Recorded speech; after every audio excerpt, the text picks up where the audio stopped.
इसी कारण से, इसी कारण से एक बार उसको अगर देख लेते, लिख लेते तो ठीक हो जाए।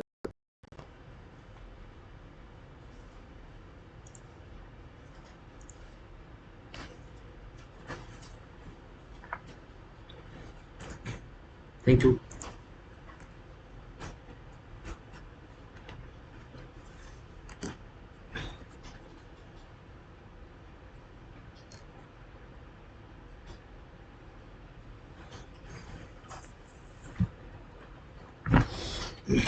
बताओ, जो होमवर्क है उसे लिख लोगे? नहीं है तो बताओ, मैं करवाता हूँ। बताओ, सिंपल यस नो भैया, बोलो। नवदीप नहीं भर रहा है। नवदीप, नवदीप नहीं लिखेगा। हाँ जी, लिख लोगे? चलो आगे आ जाओ।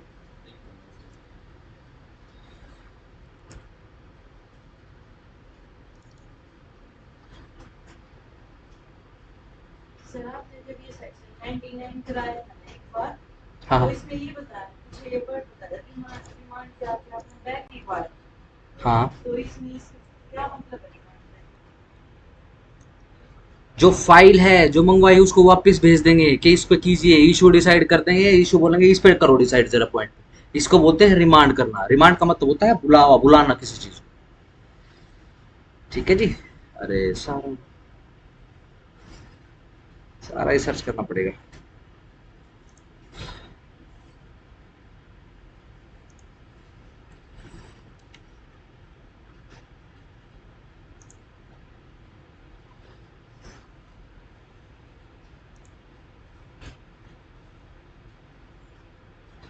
हो जा भैया।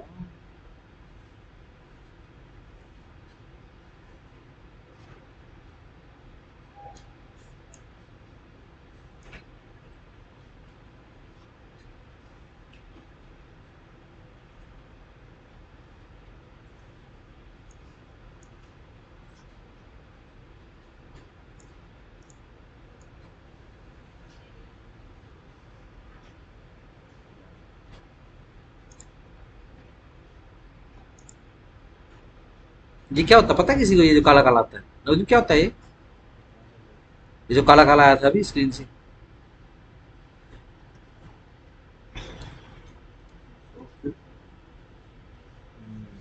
आओ जी, आ जाओ सेक्शन 113।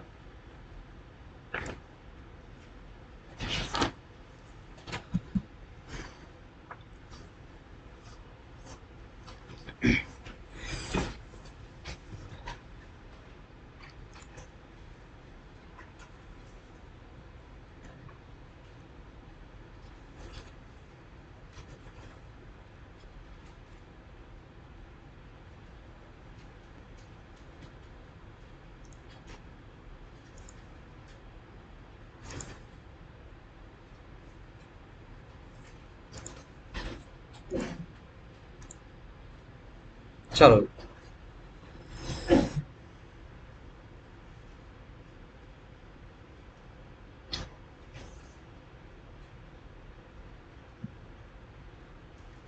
चलो देखो, चलो पीजीआई चलते हैं।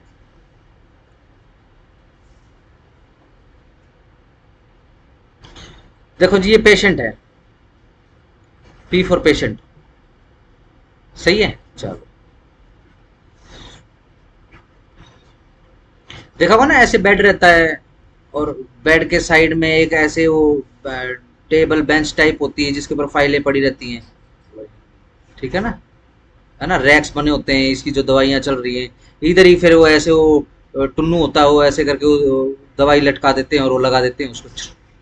है ना, है ना, ऐसे ही होता है ना। ठीक हो गया, सिंपल, सही। देखो जी, ये फिलहाल है, पीजीआई तो खैर काफी बड़ा हो गया, मतलब पीजीआई में तो ऐसा कुछ नहीं, चांसेस बहुत कम है। ये है झज्जर सिविल हॉस्पिटल में।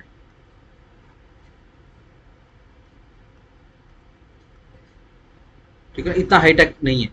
जैसे अपना सिविल हॉस्पिटल है ना झज्जर का, सिविल अस्पताल ऐसे ही है। पीजीआई को है नहीं झज्जर में। ठीक है ना, अब तो खैर वो एम्स आ चुका है उधर झज्जर में। ठीक है ना, चलो डन। भाई डॉक्टर तो देखो इस मरीज को देख के बोल रहे हैं कि भाई इसको जो दिक्कत आ गई है अब, या इसको जो प्रॉब्लम हो गई है, देखो हमारे पास तो ना तो डॉक्टर है और ना मशीन है। होता ना कई बार ऐसा। सही है। सही। क्या, ये तो अपनी देखो, ये जो कागज पत्तर रखे हुए हैं इसमें इसने अपनी रिपोर्ट लिख दी है। ये कागज पत्तर के क्या क्या होता है, हर 2 घंटे के अंदर मरीज की हालत क्या है।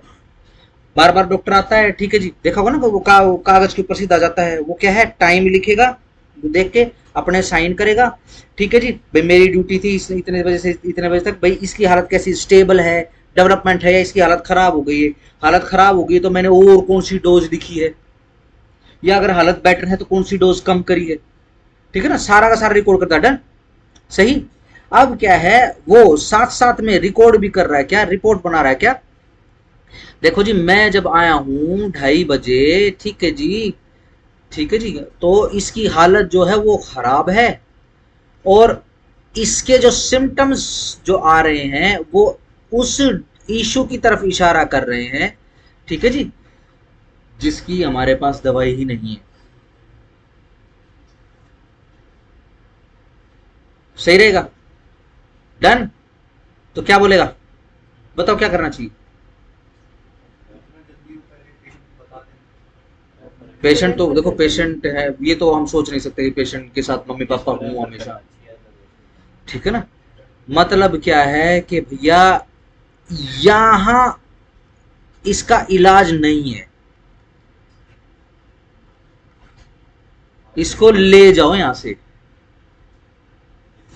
ठीक हो गया ना, और ध्यान रखना, जब तक हॉस्पिटल से डॉक्टर रेफर नहीं करेगा, किसी पेशेंट की हिम्मत नहीं है कि वहां से निकाल कर दूसरे उसमें करवा दे। ठीक है ना, और प्राइवेट तो भूल ही जाओ, प्राइवेट बोलेगा मरवा के ले आया, हमारे यहाँ पे सर हो जाएगा। ठीक है ना, आजकल पता ही है हॉस्पिटल का। ठीक है, भगवान खोजोगे तो भगवान नहीं मिलेगा, कसाई खोजोगे तो मिल जाएंगे। प्राइवेट हॉस्पिटल में सफेद कोट पहन के बैठे होंगे बहुत सारे। और ड्रैकुला देखने तो बच्चों वाले हॉस्पिटल में चले जाना।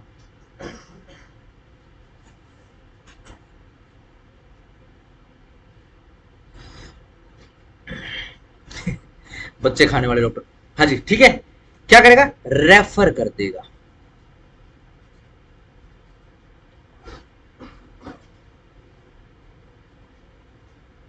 सही है, क्या कर देगा, रेफर कर देगा। रेफर करने से पहले डॉक्टर को क्या करना पड़ता है, डॉक्टर को रिपोर्ट बनानी पड़ेगी, अपना ओपिनियन लिखना पड़ेगा, क्या भाई देखो यहाँ इलाज नहीं। ठीक है। डन। लेट्स से बहुत तगड़ी प्रॉब्लम होगी तो कहाँ, जज्जर से सीधा पीजीआई रेफर कर देंगे। सिंपल रहेगा। चलो ठीक है, बात है। सही। रिपोर्ट बनाएगा, यानी कि रिपोर्ट बनाने के बाद ओपिनियन लिखेगा, ओपिनियन करने के बाद जो भी इनकी सुपीरियर अथॉरिटी होती है, ध्यान रखना जो रिपोर्ट बना रहा हो सकता है उसके हाथ में ना हो, और उसके हाथ में है क्या भैया, एक मरीज को रेफर करना, पूरे मेडिकल इंस्टीट्यूशन की रेपुटेशन के ऊपर आ जाती है बात। ठीक है ना, तो पूरे ओपिनियन को पास करना पड़ता है, एसएमओ सीएमओ एक्सेट्रा यही करते हैं। ठीक है ना, इनके आदेश से बेसिकली रेफर होता है मरीज। डन। सिंपल है। फिर कहाँ आ जाएगा वो, लेट से पीजीआई आ गया, पीजीआई कहाँ, रोहतक आ गया। ठीक है, यहाँ उसका इलाज हो गया, खुशी खुशी अपना घर चला गया। डन। सही। ऐसी ही देखो, ये देखो फाइल लिखी हुई है, ये मेडिकल फाइल है। ऐसी ही कोर्ट फाइल के साथ होता है, ऐसे ही। ये देखो प्लेंटिफ फिर आ गया भैया, mister P, now his name is plaintiff, उसका नाम पेशेंट नहीं है। सही हो गया। डन। अब क्या है, ये अपना केस लेकर आ गया है, और केस के अंदर कोई ऐसा क्वेश्चन आ गया है भैया, बड़े ध्यान से समझना, कोई ऐसा, और खास तौर से क्वेश्चन ऑफ लॉ। लॉ मतलब कोई एक्ट, कोई ऑर्डिनेंस, कोई रूल एक्सेट्रा। ठीक है ना, उसके रिगार्डिंग क्वेश्चन आ गया है। और कहा, कौन सी कोर्ट है ये, सिविल जज, ये लो जी, सीनियर डिवीजन जजर। ठीक है, मेरे को आज भी याद है जब मैंने लॉ फॉर्म ज्वाइन करी थी। ठीक है जी, तो मेरी बहन की शादी थी। ठीक है जी, तो मैं भी जज्जर से ही हूँ। ठीक है जी, जज्जर मेरा होम टाउन है। ठीक है जी, तो कार्ड छपवा के मैंने अपने बॉस को दिया। माई बॉस, मतलब क्या कहूँ, मतलब ही इज, यू नो, वो बिल्कुल बिल्कुल ब्लॉन्ड था, वो उसके बाल बिल्कुल वाइट कलर के, बूढ़ा था वो, ये मत सोचना कि वो वैसे ब्लॉन्ड था, ठीक है जी, बूढ़ा था वो, ठीक है जी। और वो मतलब हरियाणवी तो छोड़ दो, हिंदी छोड़ दो, वो मतलब इंग्लिश भी मतलब और तरीके की बोलते थे वो, ठीक है जी। सही, तो मैंने उसको काट दिया अपने दोनों कर कमलों से। तो बोलता है कहाँ जानी, जजार, जजार, भाई जजार तो हम नहीं आएंगे।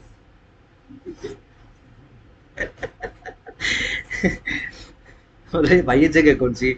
मैंने कहा ये हुआ झाझर, ठीक है ना, कोई झज्जर बोले ना, नहीं नहीं नहीं, झज्जर झज्जर, झाझर, ठीक है जी, तो झाझर। सही। कोई ऐसा क्वेश्चन आ गया है, question of law, question of बेरक, question of constitution, question of कोई रूल, कोई ऑर्डिनेंस, कोई इनेक्टमेंट, कोई प्रोविजन, बताओ, सिविल जज सीनियर डिवीजन झज्जर के बस की बात है?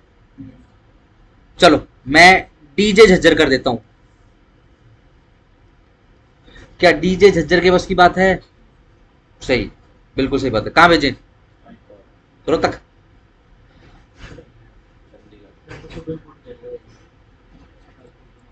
ठीक है, तो अगेन ये वाला जो जज है, ये वाले जो जज है, ये क्या करेंगे, ये अपना रिपोर्ट बनाएंगे, ठीक है जी, उस पे अपना ओपिनियन लिखेंगे, ठीक वो जो मेडिकल रेफरेंस था उसके जैसे, जैसे डॉक्टर बताएगा कि मेरे हिसाब से तो मुझे ऐसे लगता है कि इसके जो सिम्टम्स है ना वो फलानी फलानी प्रॉब्लम की है और इसको फलानी फलानी मशीन के ऊपर रखना पड़ेगा जो हमारे पास नहीं है। ओपिनियन लिखेगा वो अपना पूरा, सिंपल रहेगा, ठीक है जी। चलो जी, हो गया। ऐसे ही लीगल फाइल के साथ, ऐसे ही केस फाइल के साथ, ठीक है ना। क्या रिपोर्ट बनाएगा, देखो जी मेरे पास एक केस आया है, केस का ब्रीफ ये है, सिंपल सिंपल, देखो जी उस केस के अंदर फलानी प्रोसीडिंग्स के अंदर एक क्वेश्चन ऑफ लॉ आया है। अब वो कौन सा, भाई क्वेश्चन ऑफ बेर एक्ट है, बेर एक्ट में कौन सा है, बेर एक्ट में कौन सा सेक्शन कौन सा है, फिर उसके अंदर क्वेश्चन क्या है एक्चुअली, फिर अपना ओपिनियन लिखेगा कि इसका जवाब ये होना चाहिए, ठीक है जी, सिंपल, डन। फिर क्या करेगा, ये लो जी डीजे साहब के पास भेज दिया, ठीक है ना। अगर डीजे साहब के पास से ही जा रहा है तो डीजे साहब के पास से ही जा रहा है, वरना अगर लोअर कोर्ट में है तो सीधा सिंपल डीजे साहब के पास तो भेजना ही पड़ेगा, ठीक है जी। डीजे साहब क्या करेंगे, सीधा हाई कोर्ट उसको रेफर कर देंगे, यानी लॉ के अंदर बड़ी मशीन हाई कोर्ट में मिलती, सिंपल रहेगा, डन। सही। आओ जरा ये जो क्वेश्चन ऑफ लॉ है बेसिकली इसके बारे में डिस्कस कर लेते हैं एक बार, ये समझ गए, यानी कोई बेर एक्ट, कोई लॉ, कोई कॉन्स्टिट्यूशन, कोई प्रोविजन, इनेक्टमेंट, इलस्ट्रेशन का सवाल है। ध्यान रखना सिविल कोर्ट की जिम्मेदारी नहीं है, ना ही उनकी पावर है कि वो इसके अंदर चेंज कर सके। अगर किसी बेर एक्ट में इलस्ट्रेशन में खाम खा के, इलस्ट्रेशन के अंदर एक खाम खा का एक्स्ट्रा कोमा लगा हुआ है जो सबको पता है कि भैया ये गलती है, कोर्ट ठीक कर सकती है उसको? नहीं कर सकती उसको, ठीक है ना। तो बेसिकली क्वेश्चन को दो प्रकार से डील करते हैं भैया। देखो एक क्वेश्चन वो है जो पहले हाई कोर्ट ने या फिर सुप्रीम कोर्ट ने पहले डिसाइड कर रखा है, एक क्वेश्चन वो है जो डिसाइडेड नहीं है, नॉट डिसाइडेड, ठीक है। लेट से अगर कोई क्वेश्चन कोर्ट के सामने आ गया है, क्वेश्चन ऑफ लॉ आ गया है और वो पहले से ही हाई कोर्ट या फिर सुप्रीम कोर्ट ने डिसाइड कर रखा है, तो रेफरेंस रेफर होके जाएगी फाइल के नहीं जाएगी? नहीं जाएगी। क्यों? क्योंकि जो डिसीजन आया है स्टे डिसीजन है भैया, सीधी सिंपल सी बात है। और सुप्रीम कोर्ट और हाई कोर्ट तो भैया कोर्ट ऑफ रिकॉर्ड है, वो जो भी साइटेशन करेगी वो हमको माननी पड़ेगी हमको तो, ठीक है। तो टाइम वेस्ट नहीं करेंगे, जो ऑलरेडी कोर्ट डिसाइड कर चुकी है उसको इनको अप्लाई करते हैं। दिक्कत आती है यहाँ जहां पर पहले से डिसाइड नहीं हुआ है, तो आपको तो यहां पर मैंडेटरली रेफरेंस भेजना पड़ेगा,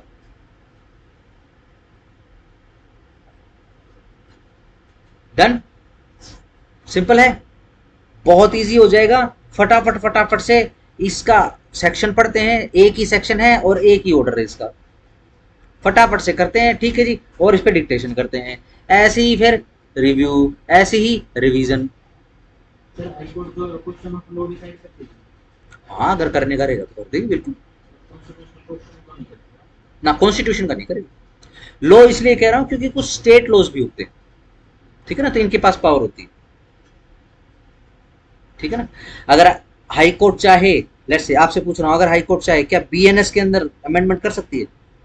Punjab and Haryana high court अगर चाहे तो क्या बीएनएस के अंदर कर सकती है अमेंडमेंट? एक नो, एक यस, दो यस, नो, एक नो। अमेंडमेंट करने के लिए हाँ अमेंडमेंट, हाँ नहीं कर सकती। हाँ जी क्या लगा? नो, नो, नो, आपका तो नो आ गया, बस दो यस, शाबाश। क्यों नहीं कर सकती?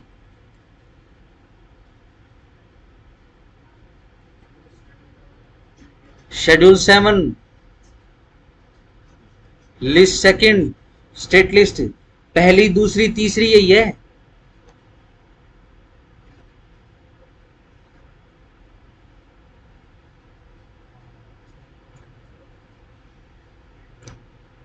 ठीक है ना, इस कारण से।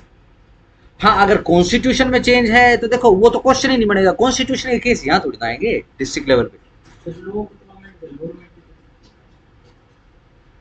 देखो अमेंड की बात ये कह रहा हूँ, हाँ ये बात आपकी ठीक है ना, लेकिन रूलिंग्स क्या बना सकती हैं क्या? तो रूलिंग्स पूछते हैं फिर रूलिंग्स प्लस इंटरप्रिटेशन। ये तो कर ही सकती है, तो ruling वगैरह है। हाँ ये मैं गलत बोल गया, अमेंड ये हाई कोर्ट गलत बोल गया, क्या स्टेट कर सकती है? पास तो कर देगी सर। ठीक है ना। अब क्या है, इंटरप्रिटेशन कर सकती है क्या? बिल्कुल। ठीक है ना, क्योंकि सीधी सिंपल सी बात है, कोर्ट का काम लॉ बनाने का थोड़ा है, क्वेश्चन ऑफ लॉ आ गया है। स्टेट गवर्नमेंट तो सर किसी भी मतलब ऐसे भी अपनी स्टेट के लिए अलग से भी वो बना सकती है। इस वेस्ट बंगाल ने रेप के केस में सजा बढ़ा रखी हाँ हाँ ऐसे ही है, पहले हरियाणा में भी था चैन स्नैचिंग का, है। चोरी के अंदर 379 ए एंड बी करके था, आजकल स्पेसिफिक सेक्शन हो गया है, हमने पूरे देश को दे दिया है ऑफेंस, और इसमें हमारे रोहतक वालों की बहुत मेहनत है।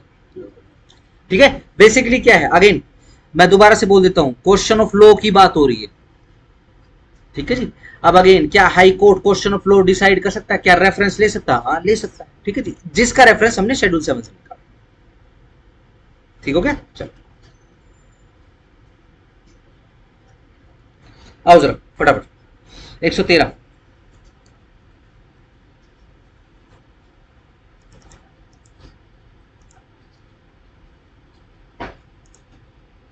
Reference to the high court part 8, तीनों इसमें reference review and revision subject to such conditions and limitations as may be prescribed. हाँ एक होमवर्क बताया था कल, एक एप्लीकेशन दी थी जिसका लिमिटेशन पीरियड आपको चेक करना था,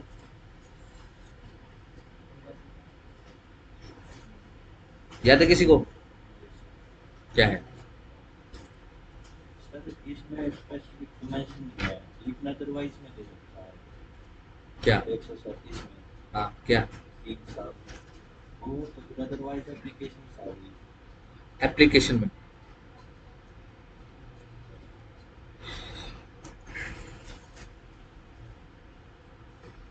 उसको स्पेसिफिक तो कहीं नहीं रखा स्पेसिफिक नहीं है इधर का। ठीक है जी, और किसी ने देखा? क्या फायदा है, देख लेना भैया लिमिटेशन एक्ट, वरना क्वेश्चन आपने ओपन छोड़ दिया है। आओ आगे आ जाओ। Subject to such condition and limitation as may be prescribed any court may state a case, underline any court, underline may state a case and refer the same for the opinion of the high court. किस लिए reference होता है? Opinion के लिए। ठीक है ना, reference कहां जाएगा? हाई कोर्ट जाएगा। एंड द हाई कोर्ट में make such order thereon as it thinks fit, और हाई कोर्ट को अब जो ठीक लगेगा वो वाला ऑर्डर कर देगी। Provided that where the court is satisfied, यह बता दिया जाता है कि जहां पर कोर्ट सेटिस्फाई हो जाती है दैट किसी केस जो कि पेंडिंग है उसके सामने, उसमें इन्वॉल्व है कोई question as to the validity of any act, किसी एक्ट की वैलिडिटी को लेकर क्वेश्चन आ गया है,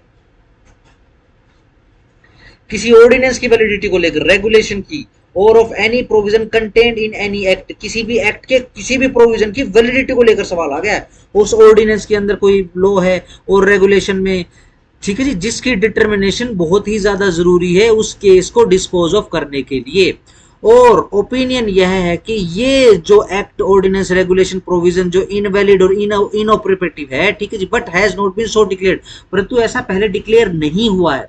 कोर्ट बोल रही है कि भैया ये तो इनऑपरेटिव है, ठीक है ना। ओपिनियन अपना बोला था ना, अपनी रिपोर्ट बनाएगी प्लस अपना ओपिनियन देगी।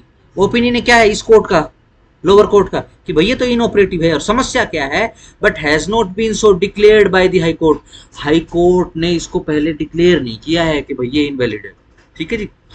To which the court is subordinate, या फिर सुप्रीम कोर्ट के द्वारा भी ऐसा कि नहीं किया गया है।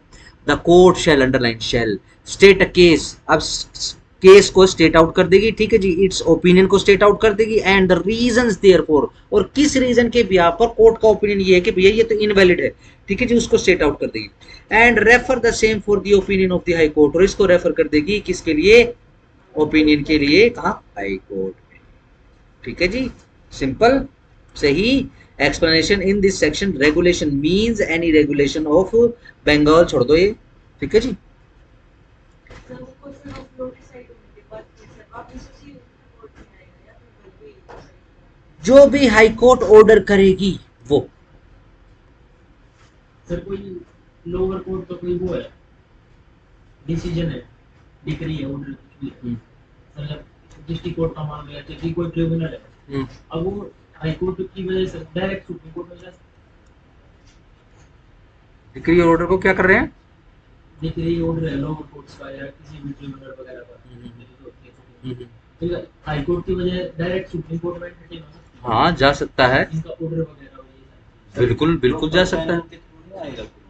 रुको रुको रुको रुको, ये चीज एसएलपी होती है। अगर देखो अगेन सुप्रीम कोर्ट में जो केस जाएंगे उसका जुरिडिक्शन कहाँ पर मेंशन है, कॉन्स्टिट्यूशन में। अगर कॉन्स्टिट्यूशन के हिसाब से आप इसको एसएलपी कह सकते हो तो यस, इसको कोई रिट कह सकते हो तो यस, इसको कोई पीआईएल कह सकते हो तो यस, व्हाई नॉट। रिट और पीआईएल तो वो नहीं सर, वो तो जाती है उसमें, चलो ये पता है। जैसे कोई लोअर कोर्ट का ऑर्डर है, कोई भी जजमेंट है कोई भी, अब वो एक तो या तो अपील में जानी चाहिए थी, जैसे जो प्रोसीजर है, और वो डायरेक्ट सुप्रीम कोर्ट में जा रही है, हम चाहते डायरेक्ट सुप्रीम कोर्ट में फैसला हो। तो एसएलपी में ये चीज बता रहे हैं नहीं, देखो अगर आप एसएलपी को कर रहे हो तो मैं जवाब दे चुका हूँ, फिर पहले आप एसएलपी को अलग कर रहे हो फिर आप एसएलपी में डाल रहे हो, मैं फिर नहीं समझ। तो अब ये मतलब जा सकती है। देखो जा सकती है, जो कॉन्स्टिट्यूशन में जो आपको नाम दिए गए हैं अगर आप उसके अंदर फॉल कर सकते हो तो जा सकते, बिल्कुल जा सकते। लेकिन अगर आप इसको अपील कहोगे, ठीक है ना, और आपने डायरेक्ट सुप्रीम कोर्ट में डाल दी तो सुप्रीम कोर्ट का सबसे पहला कमेंट ये आएगा कि भैया हिरार्की से है, बिना अपील किए ये तो जा सकती है। बिल्कुल जा सकती है। अगेन अगर आप इसको अपील कहोगे तो अपील की हिरार्की है, हिरार्की के हिसाब से जाओ, ठीक है ना। सुप्रीम कोर्ट के पास जाते, सुप्रीम कोर्ट तो छोड़ दो, अगर आप पहले इंस्टांस पे हाई कोर्ट लेके तो हाई कोर्ट भी यही बोलता है कि हिरार्की से आइए आप, ठीक है जी, डन। पहले तो सुप्रीम कोर्ट का जो जैसे बेल मैटर्स वगैरह चलते थे उनके ऊपर भी ये स्टांस था, 2 मिनट में high court supreme court reject कर देता था कि क्यों आ रहे भैया, नीचे से तो करवा लो, ठीक है जी। हाई कोर्ट भी पहले ये बोलता था कि भैया हिरार्की से आइए, लेकिन धीरे धीरे धीरे धीरे धीरे धीरे कुछ लोगों ने जो है सुप्रीम कोर्ट को अड्डा बना दिया बेल मिलने का, ठीक है, देख रहे। और ये तो देखते देखते चेंज हो गया है, ठीक है जी। पहले तो क्या है वीवीआईपीज, ठीक है जी, फिर बड़े बड़े लीडर्स, ठीक है जी। अब क्या है, आजकल तो भाई साहब पूरी पूरी ऑर्गेनाइजेशन बन गई, पूरा का पूरा ऑर्गेनाइज्ड क्रिमिनल सिंडिकेट बन गए। अब क्या है, अब तो लोग भी मजाक उड़ाने हैं, कोई बात नहीं, रेप कर दिया तो कोई बात नहीं, मैं बेल दे देगा सुप्रीम कोर्ट, तो सीधी सुप्रीम कोर्ट बेल लग जाएगी, हिरार्की से ही तो जाती है। यस ना, डायरेक्ट लगती है, वो डायरेक्ट लगा। ऐसे हो जाता है। मैं तो कह रहा हूँ सुप्रीम कोर्ट ने बना लिया अपना ऐसा, अच्छा वो एंट्री कर सकते हैं, उनके पास पावर है, उनके पास तो था पावर है, उनके पास। वरना लिटरली ऐसा नहीं होना चाहिए। हिरार्की अगर आप एक चीज में बात करो तो फिर हर जगह हिरार्की लगाओ ना। आप एक केस के लिए अलग रूल अपने बना रखे हैं आपने, वो आपके पर्सनल रूल है, ठीक है ना। एक केस के लिए सरकारी रूल है ना। फिर वो भी आईपी की बेस पर ट्रेन कर लेते होंगे और बाकी छोटी बिल्कुल। मोटी हटा देते हैं। छोटी मोटी जा ही नहीं पाती, इतनी फीस कौन भरेगा एडवोकेट्स की, 7-8 करोड़ तो वो ले लेगा, ठीक है जी। अगर कहीं से इनकी फीस स्ट्रक्चर के बारे में, असल में तो मिलेगा नहीं इनका फीस स्ट्रक्चर क्या है, ठीक है ना। अगर फिर भी मिले, ठीक है ना, तो एक बार देखना जरा, होश उड़ जाएंगे। होश इस बात से नहीं उड़ेंगे कि इनके फीस स्ट्रक्चर ऐसे, होश इस बात से उड़ेंगे कि इनको पे करने वाले क्लाइंट की इतनी ज्यादा बड़ी तादाद है। ठीक हो गया, डन। अगर आप इसको अपील कहेंगे तो सुप्रीम कोर्ट पटाख से इसको नीचे फेंक के मारेगी, क्या कि हिरार्की से। ठीक है, और दूसरा देखो अपना भी नुकसान है, ठीक है ना, हमने बीच के सारे जो हमारे राइट्स थे हमने खुद ही खत्म कर दिए। ठीक हो गया, चलो डन हो गया। आओ जी अब जरा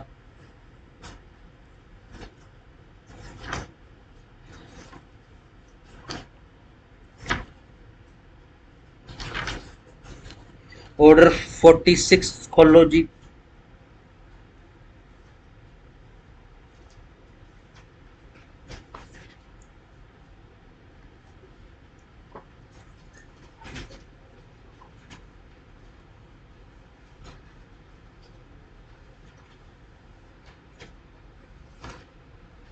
reference of question to the high court. Again reference समझ गए, ध्यान रखना। क्वेश्चन ऑफ लॉ हम जिसको कह रहे हैं वो क्वेश्चन ऑफ लॉ क्या है बताओ। सेक्शन 113 में कौन सा क्वेश्चन ऑफ लॉ लिखा हुआ है?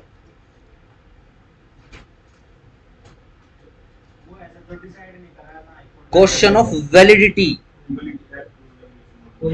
ठीक है ना, कोई भी लॉ वैलिड है कि नहीं है, प्लस कोर्ट का ओपिनियन क्या है, उस कोर्ट का जो रेफरेंस भेजने वाली है कि वो इनवैलिड है। समस्या क्या है कि ऐसा पहले हाई कोर्ट ने ना सुप्रीम कोर्ट ने डिसाइड नहीं किया है, तो क्या है, रेफरेंस ही भेजना पड़ेगा। ठीक है, ध्यान रखना यहां पर कॉन्स्टिट्यूशन की और पीआईएल एक्सेट्रा ये डिस्ट्रिक्ट कोर्ट में फाइल मत करो, ये यहां फाइल नहीं होती, यहां जुडिक्शन नहीं है। ठीक है ना, किसी भी केस में वैलिडिटी का सवाल आ गया किसी भी लॉ की, और क्या है, इन कोर्ट्स के बस की बात नहीं है, तो रेफरेंस ही भेजना पड़ेगा। खुद ही भेज देंगे। हाँ खुद ही भेज देगी। अगर हाई कोर्ट से डिसाइड होता है तो ठीक है, नहीं तो वो सुप्रीम कोर्ट भी भेजेंगे। हाँ सुप्रीम कोर्ट को हाई कोर्ट को ये लगता है कि भाई ना, अब लेट से हुआ क्या, किसी भी बेयर एक्ट की जब आप वैलिडिटी डिसाइड करोगे तो भाई सीधा कॉन्स्टिट्यूशन में जाएगा सवाल। ठीक है ना, आर्टिकल 12-13 से डन। और ये डिसाइड करने की पावर सिर्फ और सिर्फ सुप्रीम कोर्ट के पास है, हाई कोर्ट के पास। ठीक है ना, क्या हाई कोर्ट ऐसे कर सकती है कि सिर्फ हरियाणा के लिए कॉन्स्टिट्यूशन बदल दे? नहीं, कॉन्स्टिट्यूशन तो बदलेगा तो सारा का सारा बदलेगा, डन है। ठीक है ना, अगर कॉन्स्टिट्यूशन से समहाउ जुड़ गया तो हाई कोर्ट जो है उसको फिटनेस सर्टिफिकेट दे देगी, 134A कॉन्स्टिट्यूशन। ठीक है जी, फिटनेस सर्टिफिकेट देने के बाद सीधा केस फाइल कहां जाके रुकेगी, सुप्रीम कोर्ट जाके।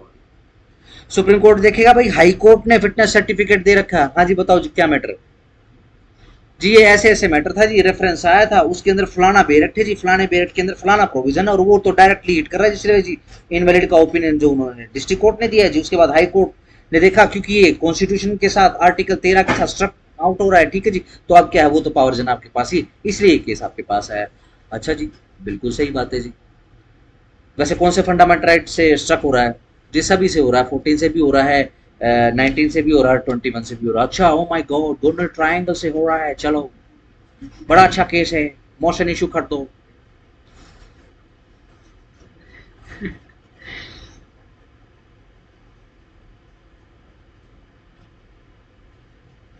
जुडिशरी में भी हंगामा हो रहा है, देख रहे हो ना।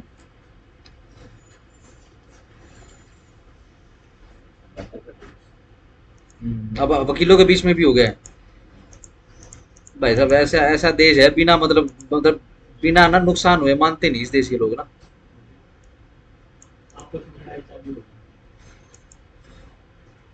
अब सुप्रीम कोर्ट से क्या डिक्लेयर करना, सुप्रीम कोर्ट ही खुद ऐसी। चलो हाँ जी, reference of question to the high court where before or on the hearing of a suit or an appeal in which the decree is not subject to appeal। yes, देखो जी, जब appeal जा ही सकती है तो फिर रेफरेंस भेजने की जरूरत क्या है, पार्टी अपने आप ही कर देगी। ठीक है ना, परंतु किन की बात कर रहे हैं कि not subject to the appeal है। और जहां पर in the execution of any such decree, underline करो, execution of any such decree any question of law or usages. चलो जी, सेक्शन 113 में तो सिर्फ लॉ लिखा हुआ था, यहां पर क्या आ गया, यूजेज भी आ गया, underline both. Having the force of law, बिल्कुल, यूजेज जब भी आएगा, कस्टम जब भी आएगा, तो सिर्फ वो वाले कस्टम जिनके पास फोर्स ऑफ लॉ हो, सिर्फ वो वाले यूजेज जिनके पास फोर्स ऑफ लॉ है, अन्यथा नहीं। हाँ, on which the court trying the suit or appeal or executing the decree entertains reasonable doubt, जिसमें वो entertain कर रही कौन सी कोर्ट, जो भी ये सूट अपील और क्या बोलते हैं अपना एग्जीक्यूशन की जो डिग्री हो रही होती है, अपील तो खैर हाँ सूट और अपील लिखा हुआ। The court may either of its own motion underline, या तो स्वयं ही ऑन मोशन और सर्कल कर लो on the application of the any party, या फिर एप्लीकेशन पर draw up a statement of the facts of the case, क्या करेंगे एक ब्रीफ स्टेटमेंट लिखेंगे केस की, ठीक है जी। On which doubt is entertain, जिस पर डाउट एंटरटेन कर किया गया हो, ठीक है जी। And refers a statement with its own opinion, और क्या करेंगे रेफर कर देंगे उस स्टेटमेंट को अपनी ओपिनियन के साथ, on the point for the decision of the high court, ठीक है जी। उस पॉइंट के ऊपर अपना ओपिनियन भी लिख देगी कोर्ट, और कहां रेफर कर देगी, to the high court. Done, procedure बता दिया आप। Court may pass decree contingent upon decision of the high court, yes the court may either या तो स्टे कर दे प्रोसीडिंग को, या फिर proceed in the case notwithstanding such reference, कोई फर्क नहीं पड़ता कि आपने कोई रेफरेंस भेज दिया है, ठीक है जी। सिंपल, उसको डिसाइड कर दिया आपने केस को।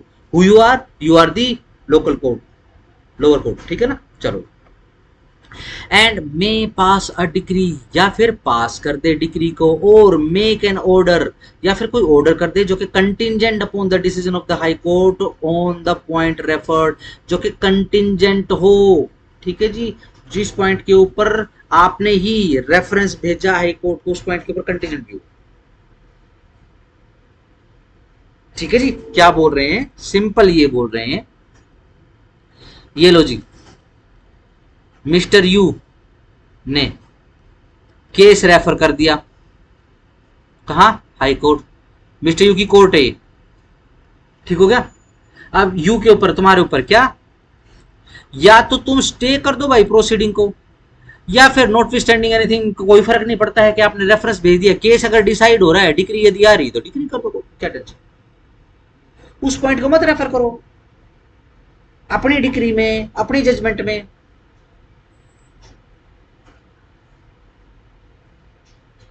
सही। मेरे को कई बच्चों के चेहरे पे इशू दिखाई दे रहे, पूछो जरा मेरे से स्पेसिफिक।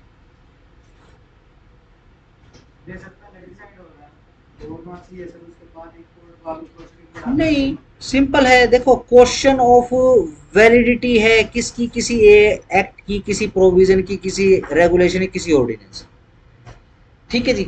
डन है, आप अपनी जजमेंट और डिक्री में रेफर ही मत करो इसको, अदरवाइज केस यदि डिसाइड हो रहा तो डिसाइड कर दो। मतलब उस क्वेश्चन को हाथ देना बैठा है जरूरत नहीं। हाँ, और अगर वो कुछ बात है मेन है तो छोड़ नहीं सकते ना। मेन अगर पॉइंट है, फाइनल बैटल हो रहा है। यस, मैं यही तो सुनना चाह रहा हूँ। मुझे जरा सोच के बताओ, कोई जजमेंट और डिक्री करनी है, कोई बेयर एक्ट, कोई सेक्शन, कोई प्रोविजन, कैसे मेन पॉइंट बन सकता है? क्या वो आपको एज ए रिलीफ देना है? किसी पार्टी ने 10 रिलीफ मांगे, आपको 10 के 10 देने क्या? एक आपने छोड़ दिया, इसका मतलब क्या है? नहीं बनता, मेन नहीं है वो, बनता नहीं है। सही, सिविल प्रोसीडिंग कर रहे हो, और अगेन ये को मंडेट थोड़ा है, या लिखा हुआ है, अगर इतना इंपॉर्टेंट है तो स्टे कर देगी कोर्ट, अगर इतना इंपॉर्टेंट नहीं है कि भैया भाई चल जाएगा इसके बिना भी, ये तो एक वैलिडिटी का सवाल था, ठीक है जी। मेरे को भी तो कल को प्रमोशन लेनी है, मैं क्वेश्चन ऑफ लॉ बना के भेजूंगा, ठीक है जी, हाई कोर्ट में मेरा नाम चलेगा, भाई डॉक्टर अभिमन्यु सिंह बैठे हुए नीचे, उन्होंने क्वेश्चन ऑफ वैलिडिटी और अपना ओपिनियन लिखा, वाओ व्हाट अ सेलिब्रेटिंग, क्या इंडिविजुअल सेलिब्रिटी ओवर देयर, ठीक है जी। अरे वो वहां क्या कर रहे हैं, उनको बुलाओ यहाँ पे, एलिवेट नहीं, उनको सीधी लिफ्ट करा दो, लिफ्ट करा दो ठीक है ना, ये तो मजाक वाली बात है, ठीक है ना। बेसिकली क्या है, बहुत सारी चीजें जुड़ी होती है, ठीक है ना। रेफरेंस भेजना देखो खेल नहीं है, ठीक है ना, बहुत ही हाईली इंडिविजुअल माइंडसेट जो है ये इस तरीके के क्वेश्चन और रेफरेंस बना सकते हैं, ठीक है जी। जब आप इस तरह के क्वेश्चन बनाते हो तो बेसिकली क्या है, ऊपर हायर कोर्ट की भी मदद होती है, लेजिस्लेशन पूरे स्टेट और पूरी यूनियन की मदद होती है, ठीक है ना। और प्रमोशन तो है ही है, खैर ऐसी तो बात थोड़ी ना, ठीक है जी। हाँ, ये जरूरी थोड़ी ना है कि भाई केस डिसाइड करने के लिए वो कॉन्स्टिट्यूशन का फलाना प्रोविजन डिसाइड करना जरूरी है क्या केस डिसाइड करने के लिए, कुछ जरूरी ना है। लेट्स से आपने रेफरेंस भेज भी दिया और आपका ओपिनियन क्या है, आपका ओपिनियन ये है कि भाई ये तो बनता नहीं, ठीक है जी, और आपने डिसीजन में क्या कर दिया, आपने डिसीजन दे दिया, गलत हो गया? नहीं, गलत नहीं हुआ, क्योंकि लॉ है ऐसा। कॉन्ट्रेरी किसके, कॉन्ट्रेरी जो आपने रेफरेंस भेजा है, जो आपने ओपिनियन रेफरेंस में बना के भेजा, उससे कॉन्ट्रेरी आपने जजमेंट में लिख के और पार्टी को पकड़ा दे, ले मजे ले, तभी कॉन्ट्रेरी होगा, यस नो। अगर ऐसा हो सके, ऐसा करना चाह रहा है तो कर देगा, कोई टेंशन नहीं, सिंपल रहेगा। वैसे भी सीपीसी में आपके पास ध्यान रखना 151 की पावर है, ठीक है ना, कंप्लीट एंड ऑफ जस्टिस करने के लिए जो भी करना पड़े कोर्ट को कर सकती हो सिविल कोर्ट, सर ठीक है। हाँ जी, अगर वो जूनियर डिवीजन कोर्ट है हाँ, वो रेफरेंस ना देके उसको क्या डिसाइड करते हैं उस क्वेश्चन को, तो वो क्वेश्चन वो कॉन्स्टिट्यूशन नहीं है। नहीं नहीं समझा। सर जो अगर मान लो क्वेश्चन ऑफ लॉ है, हाँ, अगर जो क्वेश्चन ऑफ वैलिडिटी, हाँ क्वेश्चन ऑफ वैलिडिटी है सर, हाँ अगर जूनियर कोर्ट उसको रेफरेंस ना दे हाँ, और खुद ही 151 में डिसाइड कर दे तो नहीं, 151 में कंप्लीट एंड ऑफ जस्टिस के लिए आपको बेसिकली जो करना पड़े उसका मतलब ये नहीं है कि आप बैठकर लॉ बनाएंगे, लॉ मेकिंग नहीं कर सकता, इंटरप्रेट तो नहीं, इंटरप्रिटेशन की पावर भी नहीं है कोर्ट के पास, इंटरप्रिटेशन की power high court supreme court के पास है। तो 151 नहीं करेगी कोर्ट। नहीं, उसके पास पावर ही नहीं है। सिविल प्रोसीजर, प्रोसीजर जो है ना बेटा जी, प्रोसीजर में कुछ भी कर सकते हैं, ठीक है ना। 151 में खुद अपनी पावर नहीं बढ़ा सकते, ठीक हो गया। चलो चलो एक चीज और कर देते हैं, रूल 2 में क्या लिख दिया, contingent. What is the meaning of contingent? Based,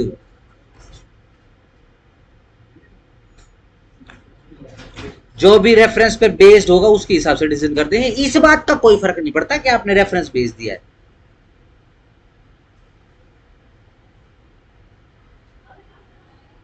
ठीक हो गया। कंटिंजेंट का मतलब क्या होता है, कंटिंजेंट कॉन्ट्रैक्ट, ठीक है ना, यानी इस साल जिसने ये शर्त लगाई होगी कि इस साल अगर अच्छी बारिश हुई तो मैं तुझे फलानी चीज दे दूंगा, उसको देनी पड़ेगी, कंटिंजेंट, ठीक हो गया। तो जो भी रेफरेंस गया है उसके अकॉर्डिंग जो है, उस पर बेस होकर जो है, जो भी जजमेंट डिक्री आपको करनी है आप कर दो। आपके ऊपर कोई बात आएगी कल को? नहीं, कोई बात नहीं आएगी, ठीक है। ज्यादा से ज्यादा क्या होगा, ये लो जजमेंट डिक्री भी कर दी, उधर से रेफरेंस भी भेज दिया, ठीक है जी। रेफरेंस में क्या करा, रेफरेंस में कोर्ट ने रिजेक्ट कर दिया, मिस्टर यू को पक्का यकीन था कि जो मैंने ओपिनियन दिया उसके हिसाब से डिसीजन आएगा, उसने क्या कर दिया,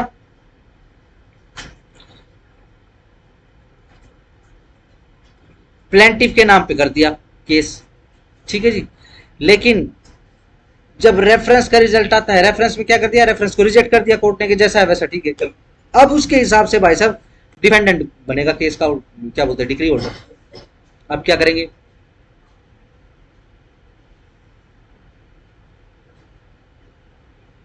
अब क्या करेंगे,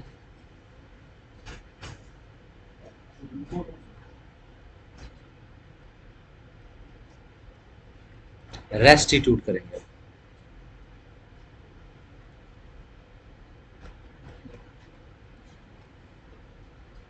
वन 144 डन, समझ रहे हो, ठीक है,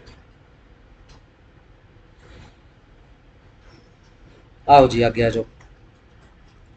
ध्यान रखो वर्ड लिखा हुआ contingent based upon the decision of the high court, उसके हिसाब से कर देंगे।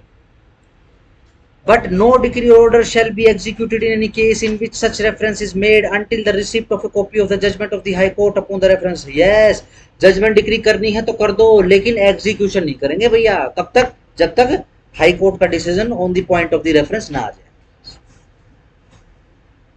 ठीक है, सिंपल रहेगा। यस नो, कंफ्यूजिंग तो नहीं है?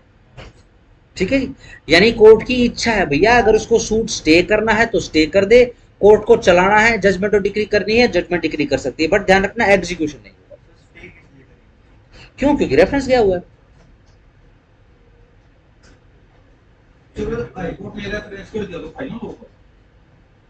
अगर उसकी भी और जानी है तो फिर आगे अपील सट रह जाएगी भैया।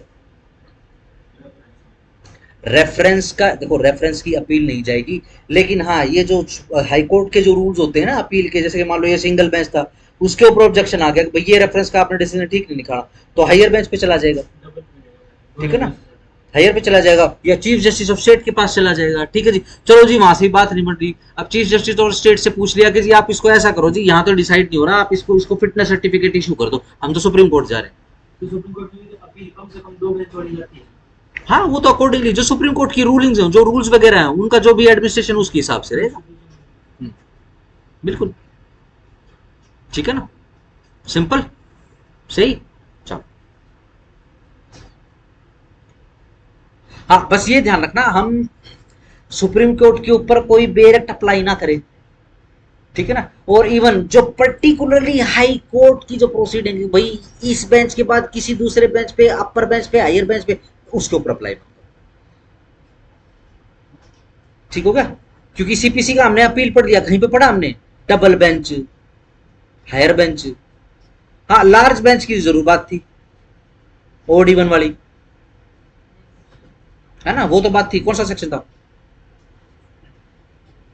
याद कर लो, 9 और 8 का रेशियो याद हो गया? हाँ 9 और 8 98 होते हैं। 9 और 8 को हुए कितने टोटल करो, 17 का बेंच हो सकता है, ओड है इवन है 17। ठीक, याद कर दो। Number 3, judgment of high court to be transmitted and case disposed of accordingly. Yes, जो भी हाई कोर्ट की after hearing the parties if appears and desire to be heard shall decide the point, जो भी decision होगा so referred and shall plus लगा लो and के ऊपर transmit a copy of its judgment under the signature, underline signature of the registrar, underline registrar के sign होंगे, to the court by which the reference was made, वापस mister U की court में आ जाएगा, एंड मिस्टर यू की court shall on the receipt thereof proceed to dispose of the case in conformity with the decision of the high court. अगर stay किया हुआ तो प्रोसीड फर्दर कर देगी। लेट्स से अगर डिसाइड कर दिया है, अगर अकॉर्डिंगली उसके हिसाब से डिसीजन आया तो ठीक है, कोई टेंशन नहीं है, बल्ले बल्ले। ठीक है ना भैया, आपका नाम स्वर्ण अक्षरों में आ गया है कि भैया ये मिस्टर यू ने रेफरेंस भेजा था और जो उनका ओपिनियन था वाह वही हाई कोर्ट का ओपिनियन था, तो एक हाई कोर्ट माइंडसेट का लेवल का बंदा बैठा हो स्टेट डिस्ट्रिक्ट। ठीक हो गया, कोई बात नहीं, फिर अपना एग्जीक्यूशन की प्रोसीडिंग आ जाएंगे आगे। अगर स्टे करी हुई तो आगे बढ़ा देगा according to the decision of the reference by the High Court. Number 4, cost of the reference of the High Court. The cost, if any, consequent on the reference for the decision of the High Court shall be the cost of the case. Yes. जो भी case की coast रहेगी वही reference की coast रहेगी। ठीक है जी, चलो जी। 4A, reference to the high court under proviso to section 113. The provisions of Rule 2, 3 and 4 shall apply to any reference by the court under the proviso to section 113 as they apply to a reference under Rule 1. छोड़ दो, power to alter etc. decree of the court making reference. Yes, where a case is referred to the High Court under rule or under the provision of section 113, the High Court may return the case for amendment. Yes, High Court return भी कर सकती है। यहाँ भी remand लिख सकते थे वो, क्या नहीं रिमांड लिख सकते थे बताओ?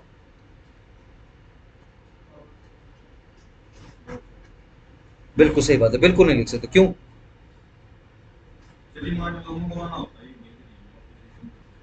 हाँ, रिमांड करने का मतलब है रिमांड बैक, रिमांड रिमांड इन रिमांड बैक कर सकते हो उसके अंदर, ठीक है ना। बट ध्यान रखना जब हम रिमांड की बात करते हैं तो सारी फाइल आती है, यहाँ तो सिर्फ यहाँ हाँ सिर्फ पर्टिकुलर वैलिडिटी का सवाल है, ठीक है ना, इसलिए रिटर्न कर दिया। High Court may return the case for amendment and may alter, cancel और set aside any decree or order। ये सारी की सारी पावर आ गई रेफरेंस की कोर्ट की, हाई कोर्ट की। अमेंडमेंट के लिए भेज सकता है, अल्टर कर सकता है, कैंसिल कर सकता है, सेट असाइड कर सकता है डिक्री को। लेट से लोअर कोर्ट ने क्या है, स्टे नहीं किया और सीधा सीधा केस को डिक्री कर दिया, हाई कोर्ट सेट असाइड कर देगा अगर करनी है तो। or order which the court making the reference has passed or made in the case out of which the reference arose and make such order as it thinks fit। जो भी high court को ठीक लगे भैया वो order कर देगा, सीधी simple सी बात है, ठीक है ना।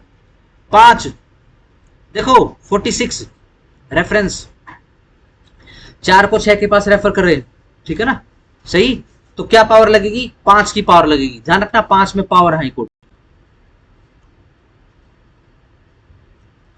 Power to refer to High Court questions as to jurisdiction in small cause, बस heading से। Power to District Court to submit for revision proceedings had under mistake as to jurisdiction in small cause।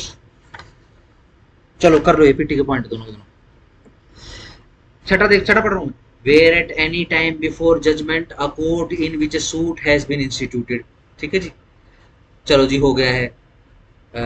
Doubts whether the suit is cognizable by a court of small cause or in is not so cognizable। क्या doubt आ गया भाई, ये court of small कोज में जाने लायक है या नहीं। It may submit the record to the High Court with a statement of its reason for the doubt as to the nature of the suit। तो ये भी आप हाई कोर्ट से डिसाइड करवा सकते हो। On receiving the record and statement, the High Court may order the court either to proceed with the suit or to return the plaint for the presentation of such other court as it may in its order declare to be competent to take the cognizance। बिल्कुल सही बात है जी। अब high court के सामने यदि question आया कि भाई मैं अपनी कोर्ट में रखूं या स्मॉल कोज कोर्ट के अंदर ही जाने दूं, हाई कोर्ट ने बोल दिया कि ना आप इसको अपने यहाँ से रिटर्न कर दो और स्मॉल कोज कोर्ट के अंदर भेज दो, तो ऐसे कर देंगे। हाई कोर्ट बोलेगी नहीं आप अपने पास ही सुनिए, तो इसकी सुनवाई आगे बढ़ जाएगी। Power to district court to submit for revision proceeding had under mistake as to jurisdiction in small cause। Number 7 के अंदर ध्यान रखना मिस्टेक हुआ है क्या, कि मेरे पास जुडिक्शन है कि नहीं, कहाँ स्मॉल कोज का। Where it appears to a district court, जहाँ ये डिस्ट्रिक्ट कोर्ट के सामने अपीयर हुआ है कि एक कोर्ट सबॉर्डिनेट देयर टू, उसकी जो सबॉर्डिनेट कोर्ट है has by reason of erroneous holding a suit, उसने गलती से ये होल्ड कर दिया है कि कोई सूट जो है cognizable by court of small cause है और not to be so cognizable, या फिर वो नहीं है, ठीक है ना, वाइस वर्सा, या फिर एक डिसीजन जो उसने बना लिया। Fail to exercise the jurisdiction, दोनों ही सिचुएशन में क्या हुआ, उसने अपना जुडिक्शन फेल कर दिया है एक्सरसाइज करने में। Vested in it by law, जो लॉ के द्वारा उसके अंदर वेस्ट किया गया था, और exercise jurisdiction not so vested, या फिर उसने गलती से कोई दूसरा जुडिक्शन वेस्ट अपने अंदर मान के उसको एक्सरसाइज कर लिया। The district court, underline district court may if it required by party shall submit the record to the high court, ये भी हाई कोर्ट को सबमिट कर देंगे with statement of its reason for considering the opinion of the subordinate court with respect to the nature of the suit to be erroneous. ठीक है जी, यहाँ पे district court साहब क्या करेंगे, रेफरेंस बना के हाई कोर्ट भेज देंगे। लेकिन यहाँ पर क्या लिखेंगे कि देखो जी रूल 7 के अंदर आ रहे हैं, रूल 7 के अंदर यानी जो हाई कोर्ट को पहले बता रहे हैं जी ये लोअर कोर्ट ने गलती से कर दिया है। डन हो गया। On receiving the record and statement of the High Court may make such order in the case as it thinks fit। बिल्कुल सही बात है जी, रिसीव कर लिया कोर्ट ने स्टेटमेंट एक्सेट्रा, अब हाई कोर्ट को जो ठीक लगेगा भैया हाई कोर्ट तो वो करेगी, हाई कोर्ट तो राजा भैया। With respect to any of the proceeding subsequent to decree in any case submitted to the High Court under this rule, the High Court may make such order as in the circumstances appears to be just and proper।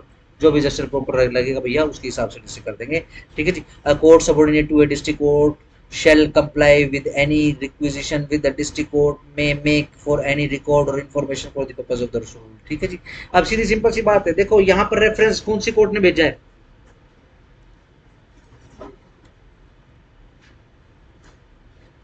देखो जी rule 7 में ये हमारे district जज है, district court है भैया, ठीक हो गया। सबऑर्डिनेट कोर्ट आपस में झगड़ रही हैं, ये सिविल जज जूनियर डिवीजन है और स्मॉल कोज कोर्ट। ठीक है जी, सही। इन्होंने गलती से मेरे पास रेफरेंस वो नहीं बनता है, इसका जुडिक्शन नहीं बनता है, कहां भेज दिया, यहां भेज दिया। ठीक है जी, ये उठ के इधर आ गया, इसने रेफरेंस हाई कोर्ट भेज दिया। ठीक है जी, ऐसे हुआ, डन।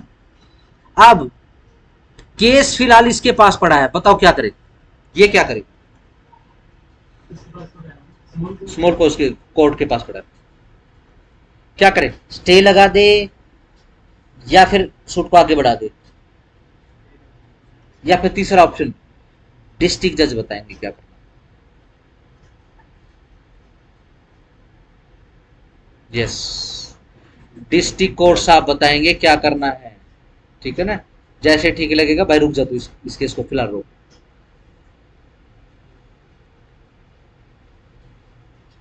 ठीक है ना, ध्यान रखना, ये स्मॉल कोज कोर्ट आज की डेट में ऐसी कोर्ट्स हो सकती हैं कि पूरे डिस्ट्रिक्ट का सबसे ज्यादा एक्सपीरियंस्ड बंदा, जुडिशरी के हिसाब से लगाओ या प्रैक्टिस के हिसाब से लगाओ, सबसे सबसे ज्यादा एक्सपीरियंस बंदा इसमें लाइक प्रेसिडेंट बेस्ट बैठा हो इस कोर्ट के अंदर, ऐसा भी हो सकता है। परमानेंट लोक अदालत में जो प्रेसिडेंट बैठे होते हैं वो बेसिकली रिटायर्ड जजेस वगैरह होते हैं। ठीक है, तो ऐसे ही मत लगाना अमरू डमरू कोर्ट नहीं है। ठीक है ना, डन, चलो। हाँ जी, हाँ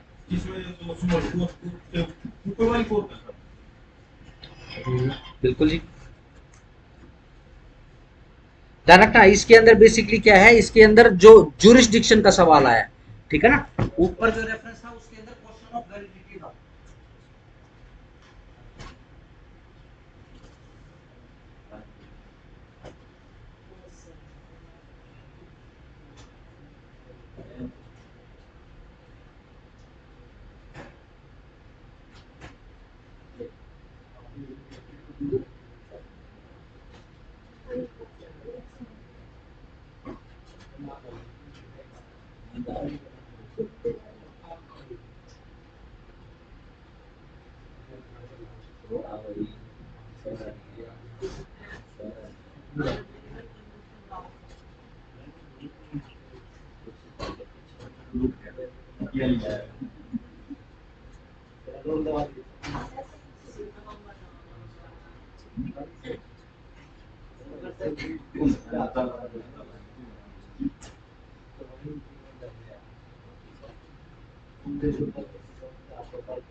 प्रेशर में नहीं गया जाओ है देखिए किसी बात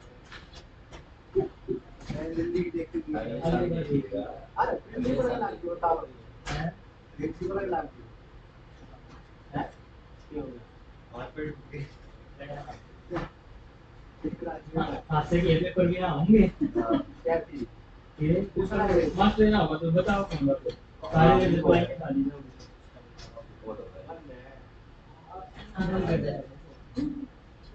लाइन को बता दूंगी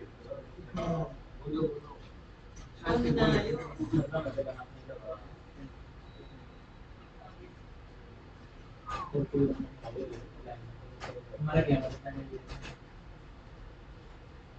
ऐसे बोलते और बताओ बताओ जी समझे आए पढ़ी मसा रेडी हो गया 8 घंटे पढ़ना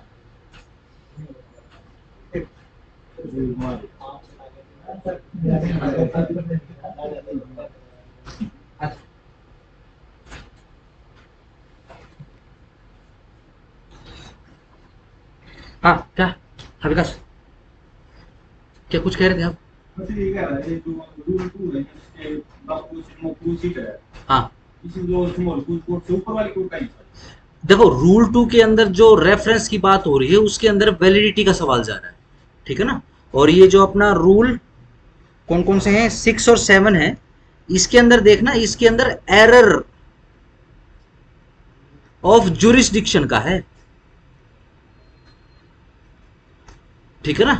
ध्यान रखो, अगर जुरिडिक्शन की एरर है तो डिस्ट्रिक्ट कोर्ट से भिजवा रहे हैं। डिस्ट्रिक्ट कोर्ट से क्यों भिजवा रहे हैं? मान लो अगर जुरिडिक्शन का सवाल है तो डिस्ट्रिक्ट कोर्ट ही कर देगा फैसला उनका, है ना। कौन सा सेक्शन? डिस्ट्रिक्ट कोर्ट जहां पर अपने ही डिस्ट्रिक्ट के अंदर 2 कोर्ट के जुरिडिक्शन का फैसला करता है। कौन सा सेक्शन है? 23। यस, बिल्कुल सही बात है जी, डिस्ट्रिक्ट कोर्ट बता देगी। ठीक है ना। डिस्ट्रिक्ट कोर्ट के सामने जब क्वेश्चन आएगा कि नहीं बात तो ठीक है दोनों कोर्ट की, तो अगर करना पड़े तो यहां पर रेफरेंस जाएगा अपने ओपिनियन के साथ। ठीक है। ध्यान रखो, अगर प्रैक्टिस की बात करोगे,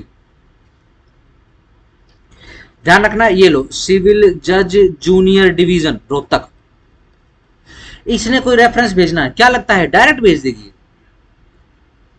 वाया डिस्ट्रिक्ट कोर्ट ही जाएगा ये। ठीक हो गया, सिंपल है, वाया डिस्ट्रिक्ट कोर्ट जाएगा। हाँ, नाम यही रहेगा, सिंपल। बट रूल 2 में ध्यान रखना, उसमें हार्डकोर रेफरेंस के क्वेश्चन है, question as to the validity of any act. ये जो रेफरेंस है डिस्ट्रिक्ट कोर्ट पहले देख सकते हैं। ये चेक करवाने के लिए क्वेश्चन बन के लाए। मैं नहीं समझा, मतलब जो कौन सा? ये 5-7 वाला, ये रेफरेंस वाला 2 वाला? हाँ, ठीक है। जो ये जूनियर कोर्ट है हाँ, ये डिस्ट्रिक्ट कोर्ट के थ्रू ही जाएंगे एक्ट। तो इसकी जरूरत बॉस है भाई, सीधी सिंपल सी बात है, बॉस है।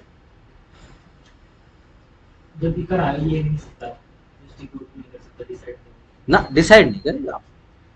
अगेन मैं देखो वही आपको कह रहा हूं, जो रूल 2 में जा रहा है वो तो question as to the validity of any act है। वो चाहे सिविल जज जूनियर डिवीजन रोहतक हो या फिर डीजे साहब रोहतक हो, वो तो कर ही नहीं सकते। तो वही कह रहा हूं ना, तो वो डायरेक्ट ही नहीं आएगा, टाइम वेस्ट ही हो रहा है। ये हिरार्की है ना, आप किसी भी ऑफिस में जाओगे तो वाया बॉस ही जाओगे, ठीक है ना। लेकिन जो रूल 6 और 7 की बात हो रही है, उसके अंदर तो जुरिस्डिक्शन का झगड़ा है। सेक्शन 23, 24, 25 जुरिस्डिक्शन के झगड़े की ही बात कर रहे हैं। एक डिस्ट्रिक्ट के अंदर 2 कोर्ट में जुरिस्डिक्शन का झगड़ा हो गया है, डिस्ट्रिक्ट कोर्ट के पास पूरी पावर है, डिसाइड कर सकते हैं। तू सुन भाई, यहां तो क्या है, वो जेन्युइन डिस्प्यूट आ गया है, ठीक है जी, डन। क्वेश्चन ऑफ वैलिडिटी नहीं है, क्वेश्चन ऑफ जुरिस्डिक्शन है, समझना इस बात को। पॉइंट बहुत अच्छा है। ये देखो, मैं पढ़ाता नहीं वरना, ये पीटी का देखो, पीटी लिखा हुआ है पेन से, दिख रहा है? ये 7 पे भी लिखा हुआ है, वरना पढ़ने की जरूरत नहीं। हेडिंग पे क्वेश्चन निकालते हैं इसमें से, डन, सिंपल रहेगा। ध्यान रखना, बॉस है वो, नाम आपका, ठीक है ना, बट वाया बॉस के ऑफिस के थ्रू जाएगी। कोई भी ऑफिस हो, हिरार्की ऐसे ही काम करती है। क्यों? डन। उसको फिर क्या बोलते हैं, इन्फीरियरिटी कॉम्प्लेक्स, या फिर उसको क्या बोलते हैं, उसको असुरक्षा की भावना को इंग्लिश में क्या बोलते हैं, इनसिक्योर हो जाएगा वो। ओ माय गॉड, ये तो मेरे बॉस से भी बात कर रहा है। टाटा में थी भाई साहब, मेरी नेक्स्ट बॉस थी, मतलब मैं था मैनेजर, वो सीनियर मैनेजर थी, ठीक है जी। अब क्या हुआ, अब जैसे हमारे जो बॉस ऑफिस में बैठे होते थे, ठीक है जी, अब बात कर लेते तो वो उसको बड़ी दिक्कत थी बात, ठीक है जी। अब हुआ क्या, मैंने जो फॉर्मेट बनाया हुआ था अपना रिप्लाई और एग्जीक्यूशन, रिप्लाई और उसका ये एग्जामिनेशन वगैरह का फॉर्मेट बना हुआ था, मैंने उसके अंदर चेंज कर दिया। अब भाई वो तो इनसिक्योर हो गई, तू एंज क्यों किता है, मक्की किता है, तूने एग्जिबिट क्यों लिखा है। मेरा सिर्फ इतना बोलना था कि भैया एग्जामिनेशन करा तो एग्जिबिट तो लिखेंगे, और क्या लिखेंगे। भाई साहब वो तो छिड़ गई, वो गई सीधी बॉस के पास, ये ज्यादा इंटेलिजेंट बनता है, ये बनता है, वो बनता है, ठीक है जी। अब क्या है, मैं जैसे वो मेल वगैरह ड्राफ्ट कर देता था, वो मेल वो देख के थोड़ा सा, क्योंकि लैंग्वेज मेरी थोड़ी लीगल ही है, ठीक है ना, कंटेंट मेरा एब्सोल्यूट लीगल ही निकलता है, वो आउटलुक पे ऊपर काम करते होते थे। अब वो क्या है, ये तो नजरों में चढ़ना चाहता है, ये तो बॉस दी नजराज चढ़ना चाहता है, ठीक है जी। वो जो हमारा जो ऑफिस के अंदर जो हमारा सबसे बड़ा बॉस होता था, वो सारा दिन उसके कान भरती रहती, पता है यार, मतलब मैं ऐसे चुगली करती है जैसे मैं की सोतन हूँ, ठीक है जी, बहुत बुरे इस तरीके से चुगली करती है, ठीक है जी। इन्फीरियरिटी कॉम्प्लेक्स हो जाता है, ठीक है जी। ये अगर मेरे थ्रू नहीं जाएगा तो मेरा क्या होगा, ठीक है ना। तो मेरे बॉस ने भी बोला कि यार तू इसके थ्रू करूंगा, सर मैं इसी के थ्रू ही तो है, जब सीसी लिखा तो और क्या चाहिए, अब मैं सुबह सुबह आके जिले लाई इसके 3-4 सलाम ठोकू, मैं नहीं करूंगा सर, मैं नहीं करता होता, मेरे बस की नहीं है, मैंने आज तक नहीं किया ये। ठीक है ना, मेरे को ध्यान रखना, मैं ना तो कंप्लेंट लगाऊंगा और ना मैं चमचागिरी करूंगा, मेरे बस की नहीं है। हाँ वाइस वर्सा, इसको करनी है मेरी चमचागिरी को कर लेगी, सीनियर होगी अपने घर, इज्जत बात करेगी, इज्जत बात करवा लेगी। ठीक है जी, हो गया। ठीक है जी, बड़ी अजीब सी थी। जिस दिन मेरे को डांट लगवानी होती थी उस दिन वो गाने गाती थी, साइड में चेयर होती थी, जिस दिन वो गुनगुना रही होती थी मैं समझ जाता आज ये चुगली खा का, ये गंदी चुगली कर का ये। ठीक है ना, आज कुछ ज्यादा ही लविंग गीत गा रही है। ठीक है जी, बॉस मेरे को बुलाता है, यार सिंह तू ये यार ये क्या करता है, मैंने क्या किया बताओ। एक दिन क्या हुआ, एक दिन उसने मैसेज दिखा दिया, बोले देखो मैं इसको मैसेज कर रही हूँ और ये मेरे मैसेज का रिप्लाई नहीं कर रहा। ठीक है जी, अब बॉस ने मेरे पास फोन किया, मैं हाँ जी, बोला यार तू उसके फोन का रिप्लाई नहीं कर रहा। मैं कहा हूँ, मैं हाई कोर्ट के अंदर बैठा हूँ, मैं क्या चाह रहे हो, क्या चाह रहे हो। ठीक है, अब फिर मैंने उसको बोला, हाँ लिटरली, अब वो थोड़ा वहां तो एब्सोल्यूट साइलेंट होता है और वो जज साहब तो पूरे मुगेम्बो की तरह इतनी ऊपर बैठे होते हैं, लेंटर के पास सिर होता है उनका। ठीक है जी, मतलब हाईकोर्ट बहुत ऊंची ऊंची होती है लेकिन काफी ऊंचे बैठते हो, आपको दिखाई देंगे, बिल्कुल पीछे से भी दिखाई देंगे, वो तो देख लेंगे 2 मिनट। ठीक है जी, भाई मैं ऑफिस आता हूँ फिर बात करता हूँ। मैं ऑफिस गया, वो ऑफिस से भाग गई। अरे क्या है यार, फिर मैं थोड़े दिनों में निकल गया, मेरे फादर साहब को थोड़ा सा मेडिकल एजेंसी हुई, उनका ओपन हार्ट सर्जरी थी, बहुत गुनगुना रही थी उस दिन। पहले तो खुश हो जाए। मनदीप, कॉर्पोरेट में देखो लीगल की सैलरी को सैलरी, काम सबसे ज्यादा है। ठीक है ना, मानसिक बढ़त, शारीरिक बढ़त, अगर आप लड़के हो तो भाई साहब पूरा शोषण होगा, ध्यान रखना, मानसिक भी होगा शारीरिक भी होगा। ठीक है जी, ठीक है ना, आपकी जो कुलीग है, हो सकता है हिरार्की में आपसे नीचे हो, ठीक है जी, वो पूरे दिन एसी की हवा खाएगी। ठीक है ना, विटामिन डी की गोलियां और एसी की हवा खाएगी वो। ठीक है जी, हाँ आपका पूरा ख्याल रखा जाएगा, आपको कभी भी विटामिन डी की कमी नहीं होगी। ठीक है ना, आपका हृदय पूरे बहुत जो रहेगा, क्योंकि आपको बहुत ज्यादा वॉकिंग रनिंग करनी पड़ेगी। ठीक है ना, स्वेटिंग आपके स्किन के पोर्स बहुत खूबसूरत रहेंगे। ठीक है ना, क्योंकि स्वेटिंग सारा दिन में करते रहेंगे। ठीक है जी, हाँ उनका पूरा ध्यान रखा जाएगा। अरे ये रिकॉर्ड चल रहा है क्या, मैं इतनी सारी चीजें बोल रहा हूँ।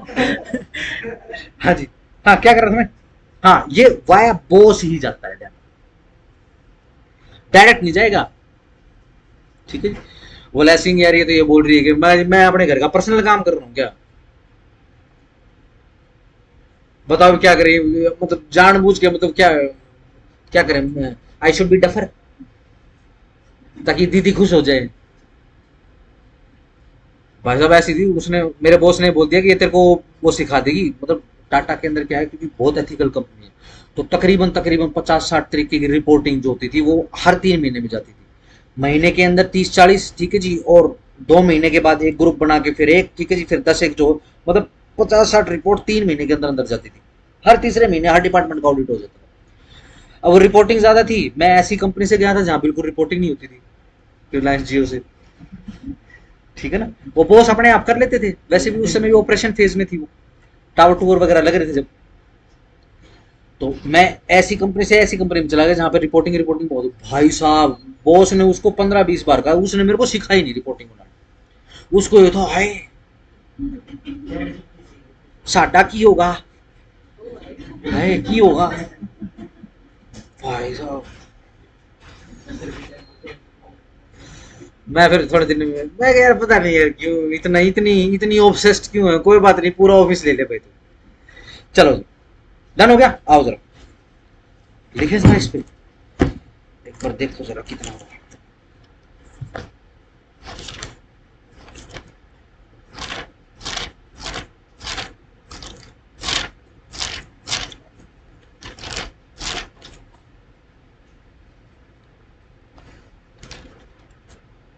लिखो जरा, एक पेज है, हेडिंग बना लो, रेफरेंस।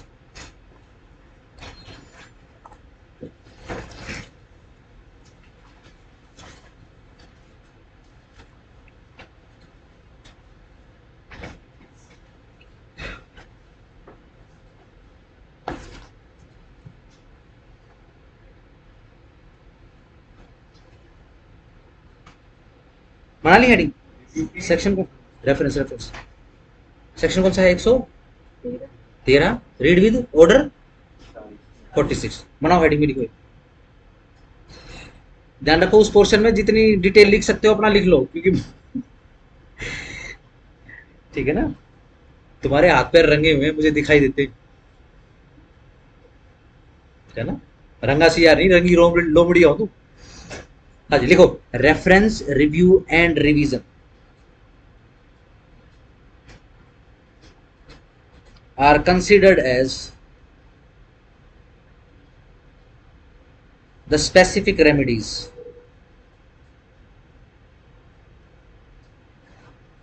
other than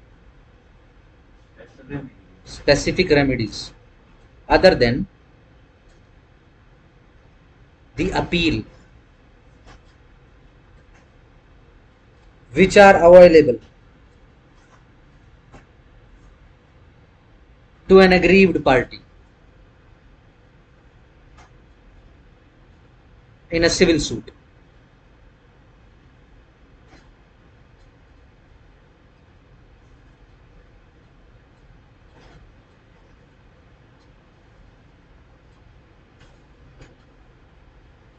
स्टॉप लिखो जी सेक्शन 113 प्रोवाइड्स दैट फटाफट फटाफट लिखो ठीक है जी अभी फिर रिव्यू करते हैं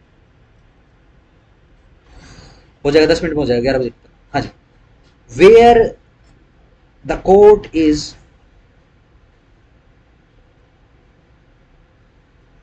satisfied that in any case pending before it या फिर ऐसा करो ये पूरे एक पैराग्राफ की जगह छोड़ो आपको सेक्शन 113 दिखाई दे रहा है ठीक है ये पूरा का पूरा सेक्शन 113 ये लिखना अलोंग विद द प्रोविजन देखो जरा एक बार मैं इसी पे दिखा देता हूँ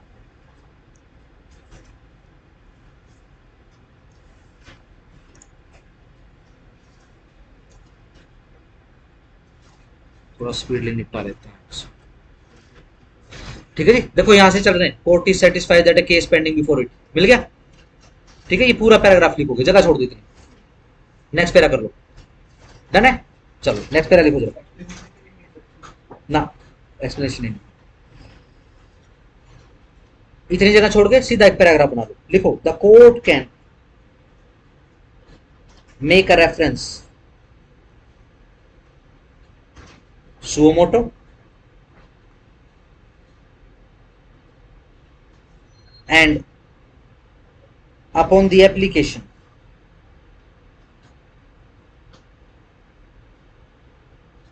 by either of the party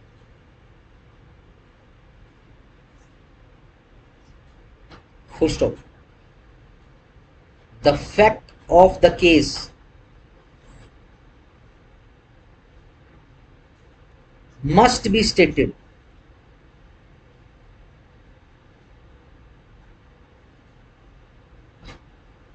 precisely the statement of the case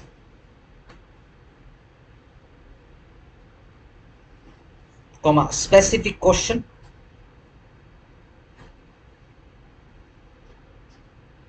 of law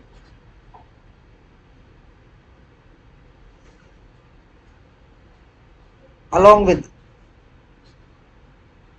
its opinion and refer the same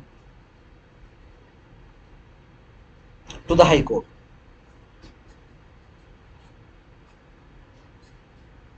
Full stop. The main purpose of the reference is to avoid any error of law, in particular in the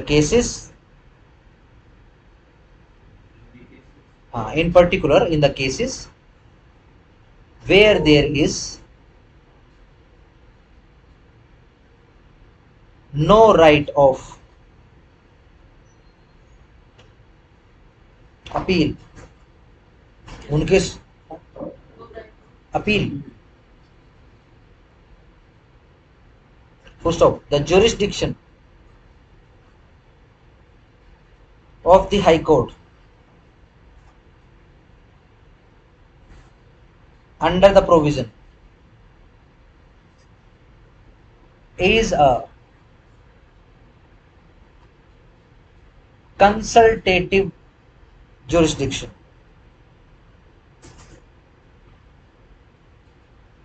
Comma. In other words, High Court pass an order as to upon the merits of the case.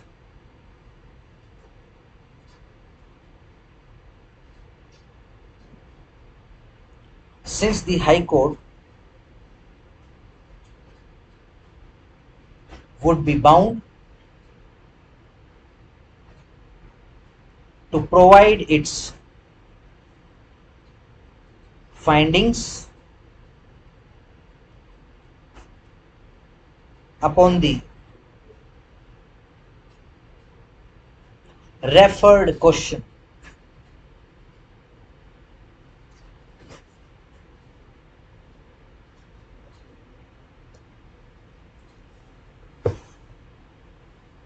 बस full stop. आओ sir 114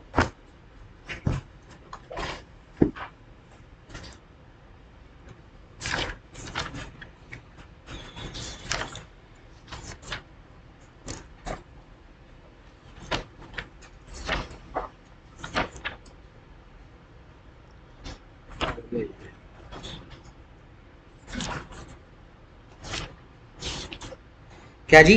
review.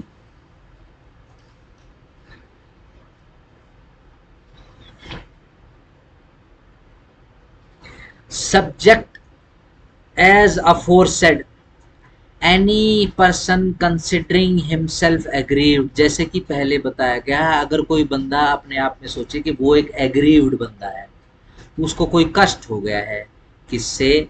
Bye अ decree, किसी decree से या फिर किसी order से, from which, जिससे एक अपील इज अलाउड है बाय दिस कोर्ट, इस कोर्ट के द्वारा। अंडरलाइन करो, appeal is allowed,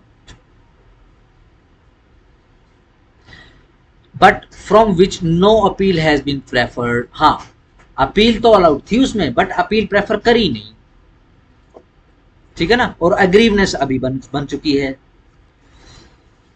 full stop. वो किसी डिक्री या फिर ऑर्डर से एग्रीड है, from which no appeal is allowed by this court. ऐसी डिक्री और ऑर्डर से एग्रीड है जिसकी अपील अलाउड ही नहीं है, underline appeal not allowed. C, या फिर by a decision on a reference from a court of small cause, या फिर जो स्मॉल कोज से जो रेफरेंस जा रहा है ना, जो पीछे पढ़ा था हमने 6 और 7 वाला रूल, 6 और 7 ऑर्डर 46, ठीक है ना, उससे पीड़ित है। may, underline may, apply for a review of the judgment to the court which passed the decree or made the order, and the court may make such order thereon as thinks fit। ठीक है जी। फिर क्या करेंगे? Apply कर देंगे review के लिए, उस जजमेंट के लिए, उस जजमेंट या फिर डिक्री के लिए, उस ऑर्डर के लिए जिस कोर्ट ने, कहां पर अप्लाई करोगे? जिस कोर्ट ने ये डिक्री पास करी और ऑर्डर बनाया, ठीक है। हायर कोर्ट में नहीं जाएंगे, उसी कोर्ट में जाएंगे। एंड द कोर्ट में make such order thereon as it thinks fit. अब कोर्ट को जो ठीक लगता है वो उस क्या बोलते हैं, रिव्यू पिटीशन या रिव्यू एप्लीकेशन साथ करेगी। ठीक हो गया? Done, simple. नंबर 1, अपीलेट है ही नहीं वो डिक्री और ऑर्डर। नंबर 2, अपीलेट था बट अपील नहीं डाल सका, तो ले दे के भाई रिव्यू का बच गया प्रोविजन, ठीक है जी। और तीसरा क्या था? रूल 6-7 ऑर्डर 46 का पीड़ित है वो, ठीक हो गया। समहाउ वो पीड़ित है, कहां जाएगा? रिव्यू फाइल करेगा। कौन सी कोर्ट में? उसी कोर्ट में जिसके द्वारा ये डिक्री और ऑर्डर बनाया गया। ठीक है जी, ध्यान रखना खतरनाक प्रोविजन है। सही, खतरनाक किस लिए है? आपने एक डिसीजन दे दिया और मैंने आपकी ही कोर्ट में आपके सामने आपके डिसीजन को चैलेंज कर दिया। समझ रहे हो ना? सही, हो सकता है कि अब वो आपको टेढ़ी नजर से देखे हमेशा हमेशा के लिए। लेट से इस स्टेशन पे उधर साहब 3 साल के लिए हैं, अभी नए नए आए, उसने देखा कि ये आदमी बहुत खतरनाक है, ये रिव्यू लगा देता, अच्छा ये मुझे जज नहीं मानता। भाई देखो किसी भी माइंड सेट का हो सकता है, ठीक है ना। मान लो कोई अच्छा बढ़िया से क्या बोलते हैं नेचर का कोई बंदा हो, ठीक है, वो अप्रिशिएट भी कर सकता हो सकता है, ठीक है ना, बट ध्यान रखना खतरनाक प्रोविजन। डन, सही। इसी कारण से यह क्रिमिनल प्रोसीजर में नहीं है। वहां पर हम सिर्फ रेफरेंस और रिवीजन पढ़ते हैं बस, हम वहां पर रिव्यू नहीं पढ़ते, ठीक है ना।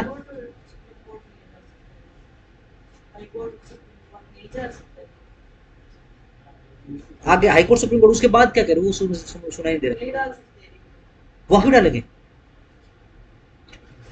ये वाला रिव्यू नहीं डलेगा। सुप्रीम कोर्ट के पास अपने रिव्यू की पावर है, कॉन्स्टिट्यूशन में लिखा बेटा, यहां से मत रेफर करो, ठीक है ना। सुप्रीम कोर्ट तो कॉन्स्टिट्यूशन चलता है, सीपीसी से और सीआरपीसी इनसे नहीं चलता, ठीक है जी, ठीक है, सिंपल है। हाँ जी, डन। रिव्यू उसी कोर्ट में होगा। आओ जरा फटाफट से ऑर्डर खोलो।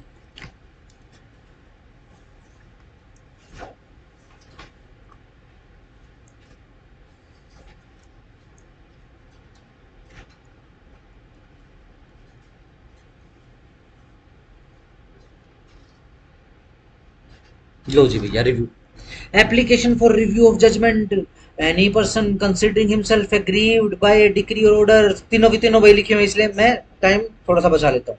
And who from the discovery, underline discovery of new and important matter, yes plus कर दो भैया, न्यू एंड इंपॉर्टेंट मैटर आ गया है, ठीक है जी, या फिर एविडेंस आ गए हैं, which after the exercise of due diligence was not within the knowledge or could not be produced by him at the time when the decree was passed or order was made, or on account of some mistake or error apparent on the face of the record, or for any other sufficient reason desires to obtain a review of the decree passed। ठीक है जी, बिल्कुल सही बात है जी।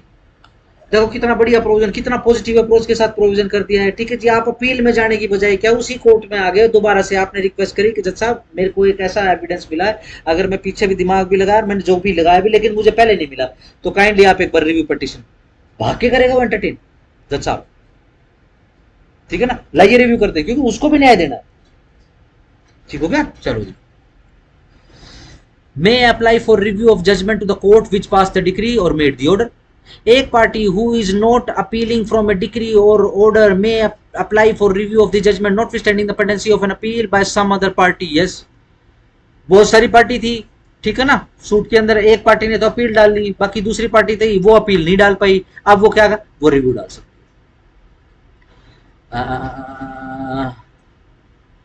है। ये था ना, pending appeal by some other party except where the ground of such appeal is common to the applicant and the appellant। ठीक है जी, उन ग्राउंड को छोड़, देखो सेम ग्राउंड के ऊपर अगर वो रिव्यू डाल रहा है तो जरूरत क्या है, समझ पा रहे हो। सेम के ऊपर तो क्यों, सेम के ऊपर हम तो अपील के अंदर ही पढ़ चुके हैं, अगर अपील का ग्राउंड सेम है तो सबके ऊपर अप्लाई होगी वो, अपील डालो चाहे मत डालो। हाँ, अलग अलग ग्राउंड है अपील डालने के, तो भैया ये फिर आपको अपील है तो अपील डालनी पड़ेगी। लेट से कोई बंदा अपील नहीं डाल पाया तो कोई बात नहीं, वो रिव्यू डाल दे। समझ पा रहे हो, सिर्फ नंबर के हिसाब से टेक्निकल है, अगर डायग्राम क्रिएट कर पा रहे हो माइंड में तो फिर ठीक है, बढ़ाऊं बढ़ाऊं, चलो देखो सीधी सिंपल सी बात लिखी है, प्लेंटिफ्स वर्सेस डिफेंडेंट्स, सही, 10-10 कर लेते हैं, डन। चलो मैं आपके ऊपर छोड़ता हूं कि भाई प्लेंटिफ्स या फिर डिफेंडेंट्स, तुम्हारी इच्छा कैसे ही डालो, ठीक है जी। एक ऐसी अपील है चाहे उसमें 200 हो पार्टी, अपील का ग्राउंड कॉमन है,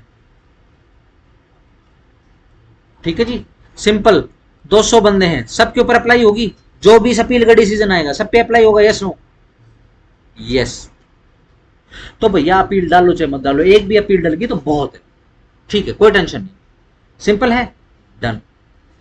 लेट्स से भाई 10 पार्टी है एक तरफ की, तो 10 ग्राउंड है, एक अपीलेंट इज इक्वल टू एक ग्राउंड, ठीक है जी। इसमें से 9 अपीलेंट ने अपील अपनी डाल दी अलग अलग ग्राउंड के ऊपर, ये एक बेचारा नंबर 10 रह गया, ये नंबर 10 रह गया, ठीक है जी, नंबर 10 रह गया है। तो भैया ये क्या कर सकता है, अपील नहीं डाल पाया तो ये डाल देगा रिव्यू। एक सेकंड रुक जाओ भैया, हो गया क्या? ठीक हो गया। ये अपील अपीलेबल थी ये डिग्री, ये अपील नहीं डाल पाया तो कोई बात नहीं, ये क्या डाल लेगा, ये अपना रिव्यू डाल लेगा, इतनी सी बात है, ठीक हो गया। इसके अंदर क्या लिखा हुआ है, अगर ग्राउंड सेम है इस रिव्यू का और बाकी बची हुई है जो 9 अपील आई हैं, तो रिव्यू नहीं डलेगा।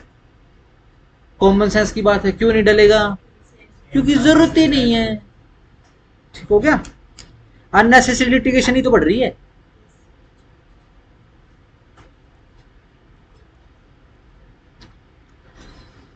The fact that the decision on a question of law on which the judgment of the court is based has been reversed or modified by the subsequent decision of the superior court in any other case shall not be a ground for the review of such judgment. Yes. Case का decision आया, ठीक है, ये पता है ना कि review कौन सी कोर्ट में जाएगा, ठीक है जी, सही। लेट्स से आपकी कोर्ट क्या है, लोअर कोर्ट है, ठीक है जी, मेरी अपीलेट कोर्ट है, ठीक है जी। यहां से डिसीजन पास हुआ, इधर अपील आई, मैंने डिसीजन पलट दिया, ठीक है जी। एक बंदा जो जी ने अपील उपील कुछ नहीं डाली थी, वो वापस आपकी कोर्ट में आ गया, जी डिसीजन पलट गया, रिव्यू लो। तो क्या समझा उसको, अरे भैया अपीलेट कोर्ट का और काम क्या है, अपीलेट कोर्ट को लगा डिसीजन पलट देना चाहिए, डिसीजन पलट दिया, मेरे पास रिव्यू लेके क्यों आएगा, हो गया, पलट गया डिसीजन, है ना। क्यों आने की जरूरत ही नहीं, क्योंकि अब लोअर कोर्ट का डिसीजन रहा ही नहीं, डिसीजन कौन सा, जो अपीलेट कोर्ट ने या फिर हायर कोर्ट ने किया, ठीक हो गया। आगे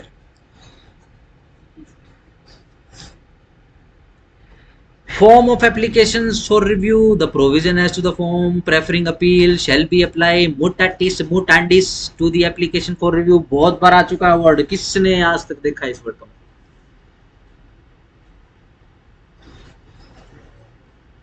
देखते नहीं हो डिक्शनरी अपनी डिक्शनरी क्रिएट कर लो, काम आएगी तुम्हारे कल को, ठीक है ना। आपकी लाइफ में एक ऐसा समय आएगा जब आपको लिटरली ऐसा लगेगा कि मुझे पढ़ लेना चाहिए और मुझे तैयारी कर लेनी चाहिए। जब आप इस तैयारी को याद करोगे, ठीक है जी, अगेन ध्यान रखना, क्लासेस जहां दूसरी जगह पर जाओगे पूरे तरीके से अलग मिलेगी, ठीक है जी। तो अपनी तैयारी कर लो। मुटैंडिस का मतलब होता है जैसे है बिल्कुल एब्सोल्यूट वैसा, ठीक है जी। अगेन ये मत लिखो, इसका लिटरल मीनिंग लिखना, ये मत टिपो।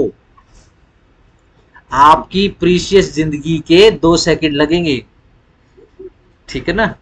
आपकी हाईली ग्रोस क्या बोलते हैं, रील राल बनानी है, कोई रीलटा नहीं है, कोई रीलटा नहीं है, फिर से समय बिताते कहाँ हो तुम, ये 24 घंटे कहाँ बीतते हैं। चलो 8 घंटे सो गए, 16 घंटे, 2 घंटे थे, हाँ चलो बताओ 14 घंटे।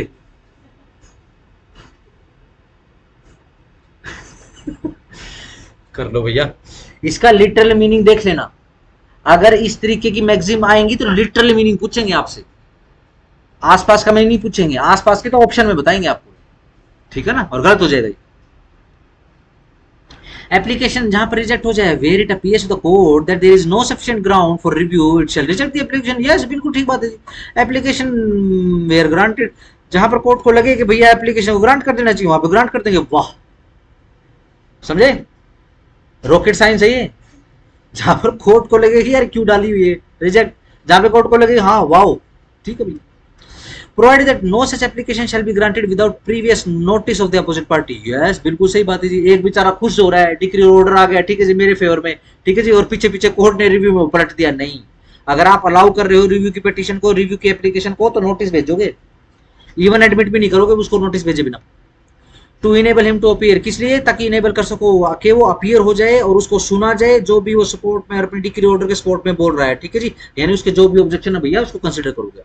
No such application shall be granted on the ground of discovery of new matter or evidence which the applicant alleges was not within his knowledge or could not be adduced by him when the decree or order was passed or made without strict proof of such allegation। सिर्फ इतना बोल देना कि जी नए fact या नए evidence मिले हैं और जी पहले नहीं मिल पाए मेरे को, मैंने बहुत कोशिश करी मिल नहीं पाए, ठीक है जी, और वो स्टेटमेंट लिख के कोर्ट के सामने पहुंच गया। सिर्फ यही कारण से आप, सिर्फ ओनली दिस रीजन, उसके कहने से आप ये एप्लीकेशन अलाउड नहीं करोगे, यानी एडमिट नहीं करोगे। आप अच्छे से उसको जांचोगे, भाई बता तूने क्या मतलब क्या ड्यू डिलीजेंस दिखाई थी तूने, स्ट्रिक्ट प्रूफ लोगे, अंडरलाइन और बॉक्स कर लो स्ट्रिक्ट प्रूफ। पूरी सीपीसी होगी, सिर्फ एक अकेला प्रोविजन है जिसके अंदर स्ट्रिक्ट प्रूफ मांग रहे हैं, वरना मियर प्रीपोंडरेंस ऑफ प्रोबेबिलिटीज पे चल रही पूरी सीपीसी, पूरी की पूरी सीपीसी। ठीक हो गया, चलो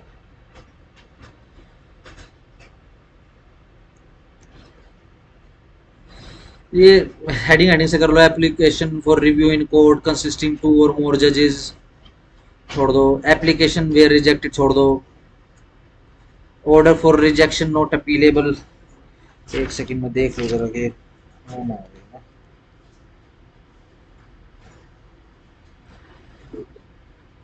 नॉट अपीलेबल को अंडरलाइन करो भैया। Objections to order granting applications, an order of the court rejecting the application should not be appealable, shall not be, should नहीं, shall है, ठीक है, not appealable, available नहीं है। But an order granting an application may be objected to at once by an appeal from the order granting the application or in appeal from the decree of order finally passed or made under suit।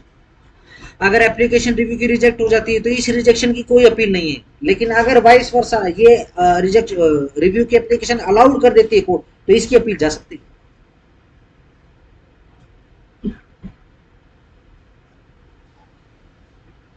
ठीक हो गया।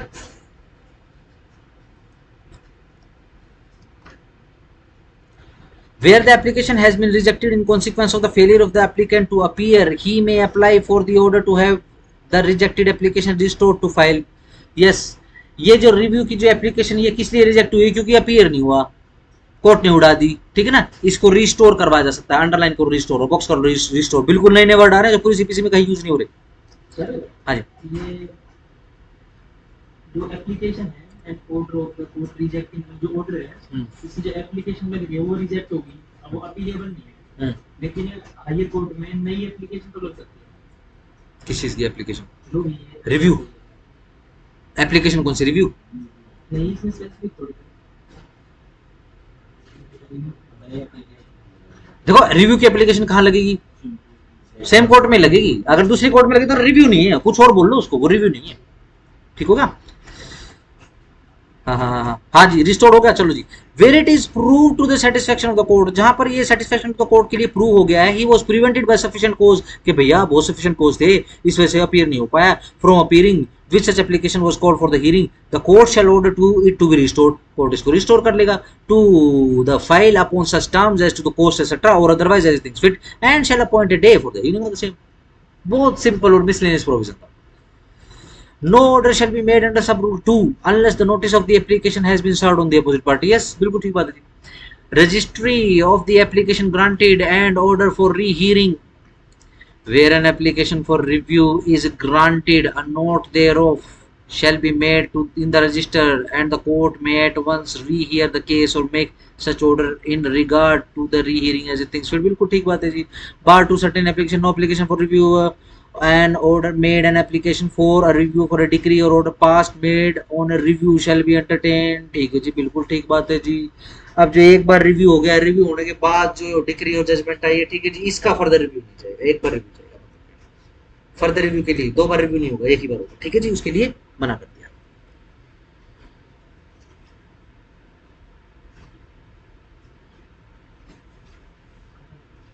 सही, आओ जी 115 पे आ जाओ।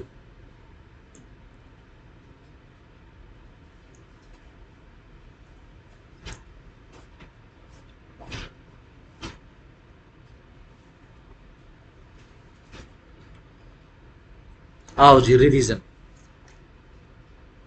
बहुत easy है। Reference का तो आपको मेडिकल के जरिए याद आ गया। रिव्यू करना, रिव्यू करना, ये इस पे किया काम, ये क्या होता है, ऑफिस वर्ड किया है, ठीक है जी। वो करने के बाद या फिर कोई भी एप्लीकेशन जब आप भरते हो तो क्या बोलता है कि रिव्यू कर लो। रिव्यू खुद करोगे कोई दूसरा करेगा? खुद ही करना पड़ता है, क्योंकि आपकी डिटेल आपको ही पता है। ध्यान रखना, रिव्यू खुद करना पड़ेगा। जब रिवाइज करने के लिए मैं आपको बोलता हूं, बताओ वो क्या होता है? रिवीजन क्या होता है? सुना है सर, 1 साल से सुन रहे हैं आप। कैसे करते हो रिवीजन? बचपन से रिवीजन कर रहे हो, स्कूल में किया होगा रिवीजन।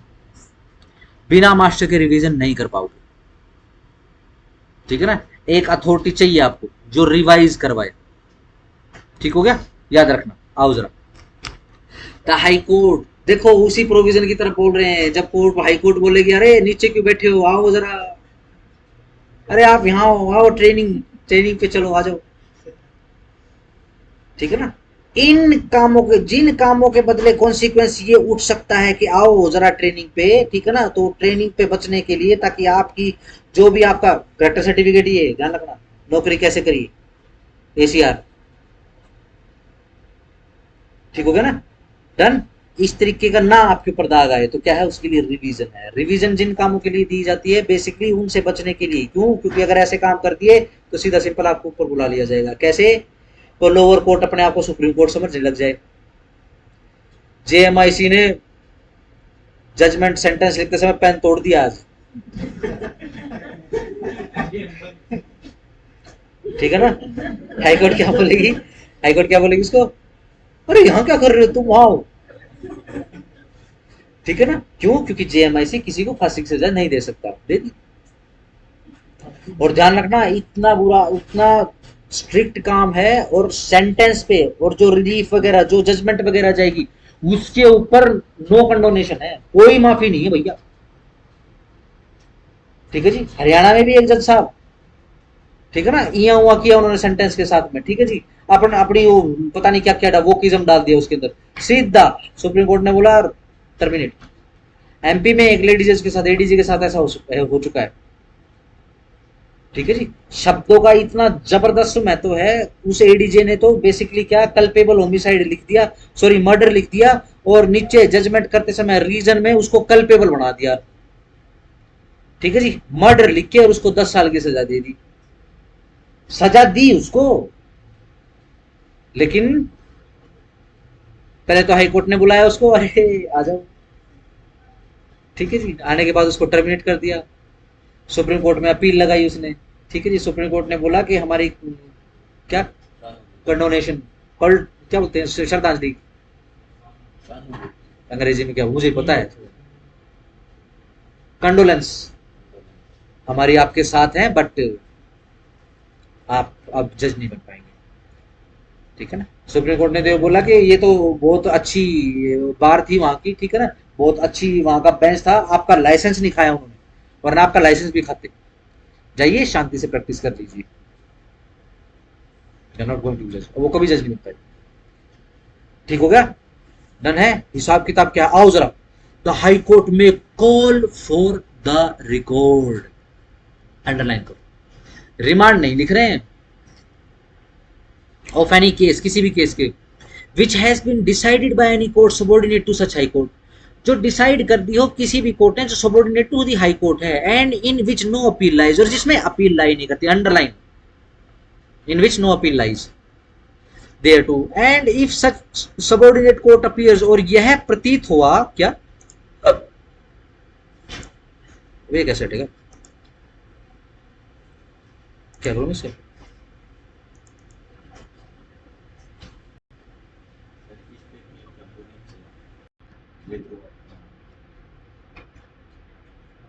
चलो, क्या प्रतीत हुआ हाईकोर्ट के सामने कि वो वाले subordinate court to have exercised a jurisdiction not vested in it by law. उसने एक ऐसा जुरिस्डिक्शन एक्सरसाइज किया है जो उसमें निहित ही नहीं है। B, to have failed to exercise jurisdiction so vested, या फिर उसमें जुरिडिक्शन तो निहित है परंतु उसने बेसिकली फेल कर दिया, वो एक्सरसाइज ही नहीं किया। या फिर to have acted in the exercise of its jurisdiction illegally और विद मटेरियल इरेगुलरिटी, या फिर उसने अपना जो जुडिक्शन था उसको एक्सरसाइज करते समय क्या किया है, इलीगल और मटेरियल इरेगुलरिटी बरती है। इरेगुलरिटी तो इरेगुलरिटी होगी, सीधा इसके बाद मटेरियल इरेगुलरिटी। ऊपर लिख रहा है मर्डर, ठीक है जी, जजमेंट में लिख रहा है कल्पेबल होमिसाइड और सजा दे रहा है फिर वो कल्पेबल होमिसाइड की, तो क्या है ये एक मटेरियल इरेगुलरिटी है। ठीक है ना, इनकी क्या अपील जाएगी बताओ? ठीक है ना, चलो। द हाई कोर्ट में make such order in the case as it thinks fit. इसके अलावा क्या आप ऊपर आ जाओ ट्रेनिंग ले लो। Provided that the high court shall not under this section vary or reverse any order made or any order deciding in issue. ध्यान रखना इसका कोई ऑर्डर नहीं है, तो यहीं पे पढ़ना, बड़े ध्यान से पढ़ लेना आप इसको। प्रोवाइडेड, परंतु यह बता दिया जाता है हाई कोर्ट क्या नहीं करेगा इस सेक्शन के अंदर, वेरी नहीं करेगा, रिवर्स नहीं करेगा किसी भी ऑर्डर को, और कोई ऑर्डर जो डिसाइड कर रहा हो किसी इशू को in the course of a suit or order proceedings except where the order, if it had been made in the favor of the party applying for the revision, would have finally disposed of the suit or the other proceedings। अब वही fictional language आ गई जिसमें आपको दिक्कत है। ऊपर क्या लिख दिया, 1 2 3, 3 कंडीशन में जो कोर्ट को फिट लगेगा, हाई कोर्ट को फिट लगेगा ठीक करना, वो कर देगी। नीचे क्या लिखा भैया, वेरी नहीं करेगी हाई कोर्ट, रिवर्स नहीं करेगी, और क्या लिखा है, वेरी रिवर्स और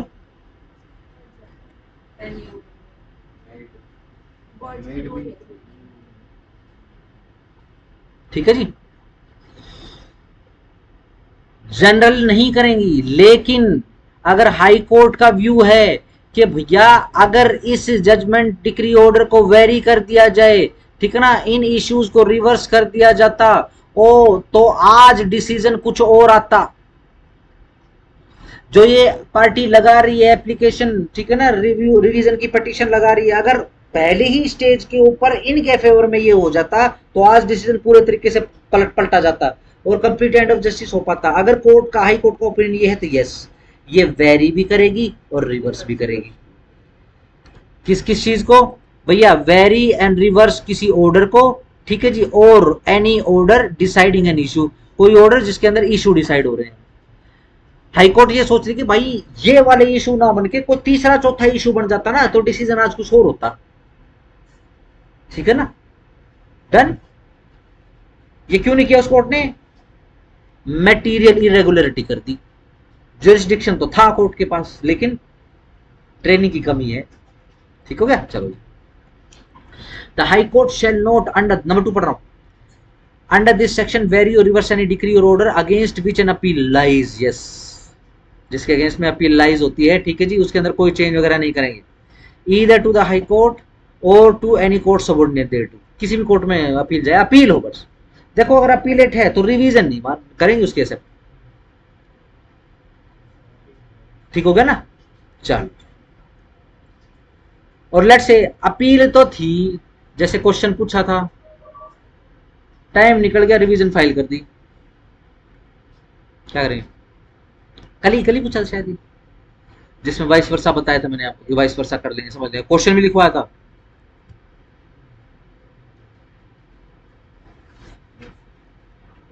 दशहरे पे रावण दहन किया था ना, कुछ और कर लिया।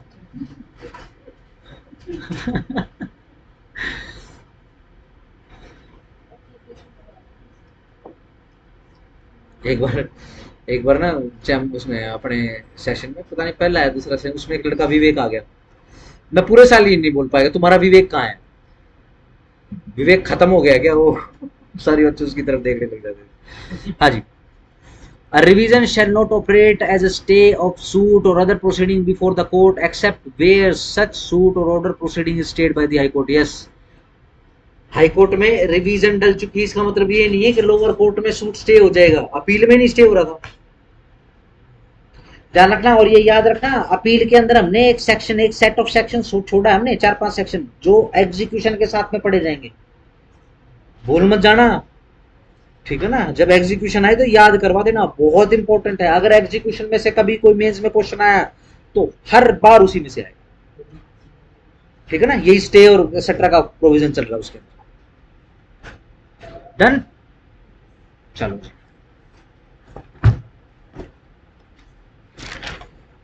भैया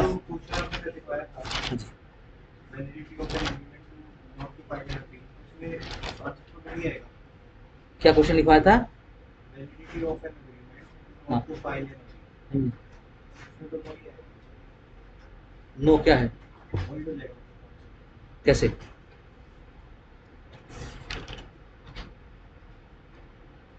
हाँ ये अच्छा किया, होमवर्क याद दिलवा दिया। होमवर्क के नाम पे भी नहीं बोलते हैं आजकल तो ना, ये बहुत अच्छा किया। चलो भैया, इसकी डिक्टेशन है, रिव्यू अगेन, एक पेज की डिक्टेशन रिव्यू की है भैया, और रिवीजन पे आपकी 2 पेज की है। इस पे इंपॉर्टेंट केस लॉज भी हैं, फोटो फाटो क्या करोगे भैया, लिख लेना, केस लॉज भी तो समझोगे।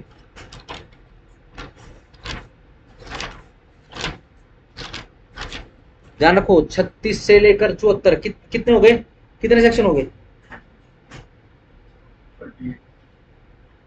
38, ठीक है। 40 तो सेक्शन पढ़ने हैं और 106 रूल पढ़ने हैं। 158 में से 40 सेक्शन, पूरा पोर्शन है, ठीक हो गया। हाँ, इसमें से पढ़े जाएंगे, ठीक है। तो अपना मूड बना लो, ठीक है ना। दिवाली के बाद आ रहे हो और सीपीसी ही उठा रहे हो, ठीक है ना। बस ये ध्यान रखना, 1 हफ्ते की छुट्टी जाएगी अभी, ठीक है ना। मंडे से शुरू हो जाएगा। मंडे को छोटी दिवाली है, बड़ी दिवाली है? बड़ी दिवाली, फिर उसके बाद गोवर्धन पूजा है, और फिर विश्वकर्मा डे भी होता है ना, वो तो देखो मार्केट तो उस दिन बंद रहती है, ठीक है ना। फिर ये भैया दूज में क्या आता है भाई, भैया दूज आता है, ये भैया दूज की छुट्टी रहेगी, ठीक है ना। ये तुम मेरे को दर्शन दोगे फ्राइडे फ्राइडे को, ठीक है ना, वो तो डिस्कस कर लेंगे ना, ठीक है। संडे से छुट्टी हो जाएंगी आपकी, Sunday, Monday, Tuesday, Wednesday, Thursday, Friday. Friday की छुट्टी करूंगा तो सैटरडे को कोई नहीं आएगा, ठीक है, कोई नहीं आएगा, ठीक है ना। देखो, अगर अभी पूरे हफ्ते ही करवा रहे हो तो अपना रिवाइज इसी में ही कर लेना, एग्जीक्यूशन करवा के, ठीक है जी। 1-2 दिन का ऑफ रखूंगा, 1 दिन पूरा ऑफ रखो, ठीक है ना। परसों मेरे को, यानी 1 दिन के बाद ऑफ करके मेरे को पीटी का टेस्ट बोलो।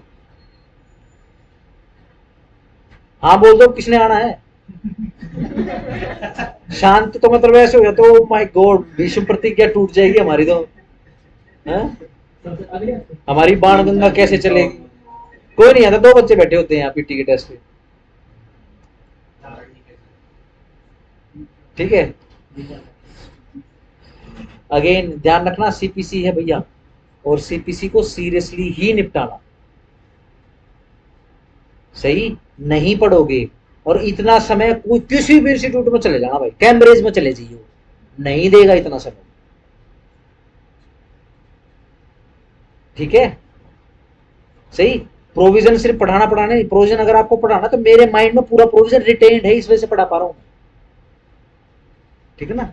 आजकल तो कोई भी पढ़ाने लग जाता है, प्रोसीजर पढ़ाने लग जाते हैं, ठीक है ना। एक बार शिकारी आया, बोला कि मैं सीपीसी पढ़ाऊंगा, था एक, ठीक है, मतलब पढ़ा देगा सीपीसी पढ़ाऊंगा, ठीक है जी। चल पढ़ा, 1 हफ्ते के बाद फोन उठाना बंद करेगा वो, क्योंकि इसमें तो इंटरलिंकिंग है भैया। जिसने प्रैक्टिस कर रखी होगी, जिसने 2 बात जज साहब की और अपने सीनियर अपोजिट काउंसिल की बात सुन रखी होगी ना, डांट खा रखी होगी, उसी नहीं समझाओगे प्रोसीजर, वरना प्रोसीजर समझ नहीं आएगा, ठीक हो गया, सिंपल, सही।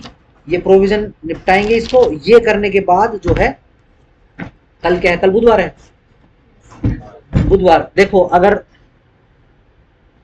ये आधे घंटे की डिक्टेशन है, इसको करने के बाद 2 एक केस लॉस है, तो आप ये लगाओ कि लगभग 1 घंटा, ठीक है जी, क्योंकि कंप्लीट भी करना है। ये कंप्लीट करने के बाद कल ही आपका एग्जीक्यूशन शुरू हो जाएगा। कल एग्जीक्यूशन इंट्रोड्यूस करवा दूंगा, किस हिसाब से हम इसको पढ़ेंगे वो शुरू करवा दूंगा। हमारे पास बृहस्पति शुक्र शनि, ठीक है, 3 दिन है, 3 दिन में तो एग्जीक्यूशन बहुत निपट जाएगी, ठीक है, सिंपल। अगर लेट से एग्जीक्यूशन निपट जाएगी लगभग लगभग, तो कोई टेंशन नहीं है भैया, ठीक है ना, निपटा देंगे। 2 घंटे 4 घंटे की क्लास लगा लूं सैटरडे की, ब्रेक दे दो। हाँ ब्रेक दी, ठीक है। अगर उस दिन खत्म होता होगा तो उस दिन खत्म कर लेंगे, ये करा ही नहीं सकती वाले दिन कोई नया ब्रेक करा दे। तो तुम्हारे ऊपर है, मैं तो ये भी जल्दी करवा देता। तो फिर ऐसा करना, फिर पढ़ के आना घर पे से एग्जीक्यूशन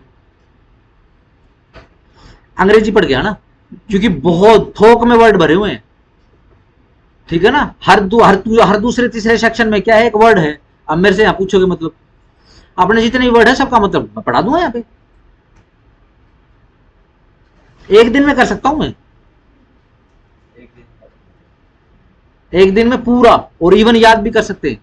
जब पीटी के लिए तैयारी करते हैं, जब 3 दिन लेते हैं, ठीक है जी, डन। पहले दिन एग्जीक्यूशन सेक्शन 36 से लेके 74 और पूरा ऑर्डर 21, ठीक है जी। और ऑर्डर 21 जिस चीज के साथ लिंक्ड है वो सारे के सारे प्रोविजन, जैसे अपील में भी लिंक्ड होता है, ठीक है जी। और जहां जहां हमने पढ़ा, ऑर्डर 9 पढ़ लिया, ये पढ़ लिया पूरा। वो करने के बाद पिट्टी के सारे क्वेश्चन, इस पूरे 1/3 पोर्शन के सीपीसी के सारे पिट्टी, और सिर्फ एक किताब नहीं पिट्टी की, तकरीबन 3 से 4, ठीक है जी। अगले दिन पहला पोर्शन सीपीसी का, सारे के सारे सेक्शन, ठीक है जी, और ऑर्डर 20 ए तक। वो करने के बाद सारे के सारे पिट्टी के क्वेश्चन। तीसरे दिन बाकी बची हुई सारे के सारे ऑर्डर, डन। बहुत इजी है, याद करनी बहुत इजी है। ध्यान रखो, इधर सुन भी रहा है क्या कोई, ठीक है जी। याद करनी बहुत इजी है, बट अगेन सीपीसी उठेगी उससे जो उठाने की हैसियत रखता हो। हैसियत कैसे आएगी भाई, देखो पढ़नी पड़ेगी। खैर अभी अभी तक जिसने नहीं पढ़ी है उसके लिए तो बात, ठीक है ना, बेताल्लुफ हो चुकी है उसके लिए, ठीक है जी।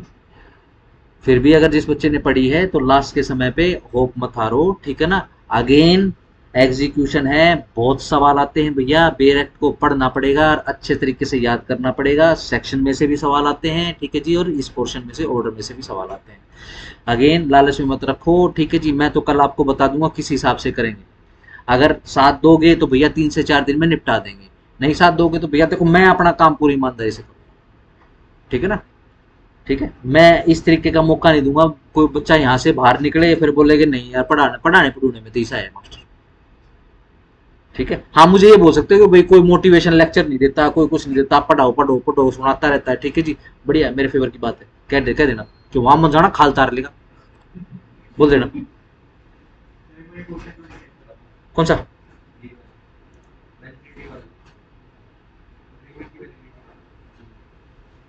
एग्रीमेंट की? हाँ जी बताओ जी। मैंने अभी आज ही उड़ा दी। आपसे पूछा मैंने कोई होमवर्क है, आपने बोले ना, मैंने पट से कंट्रोल ऑल करके डिलीट कर दिया।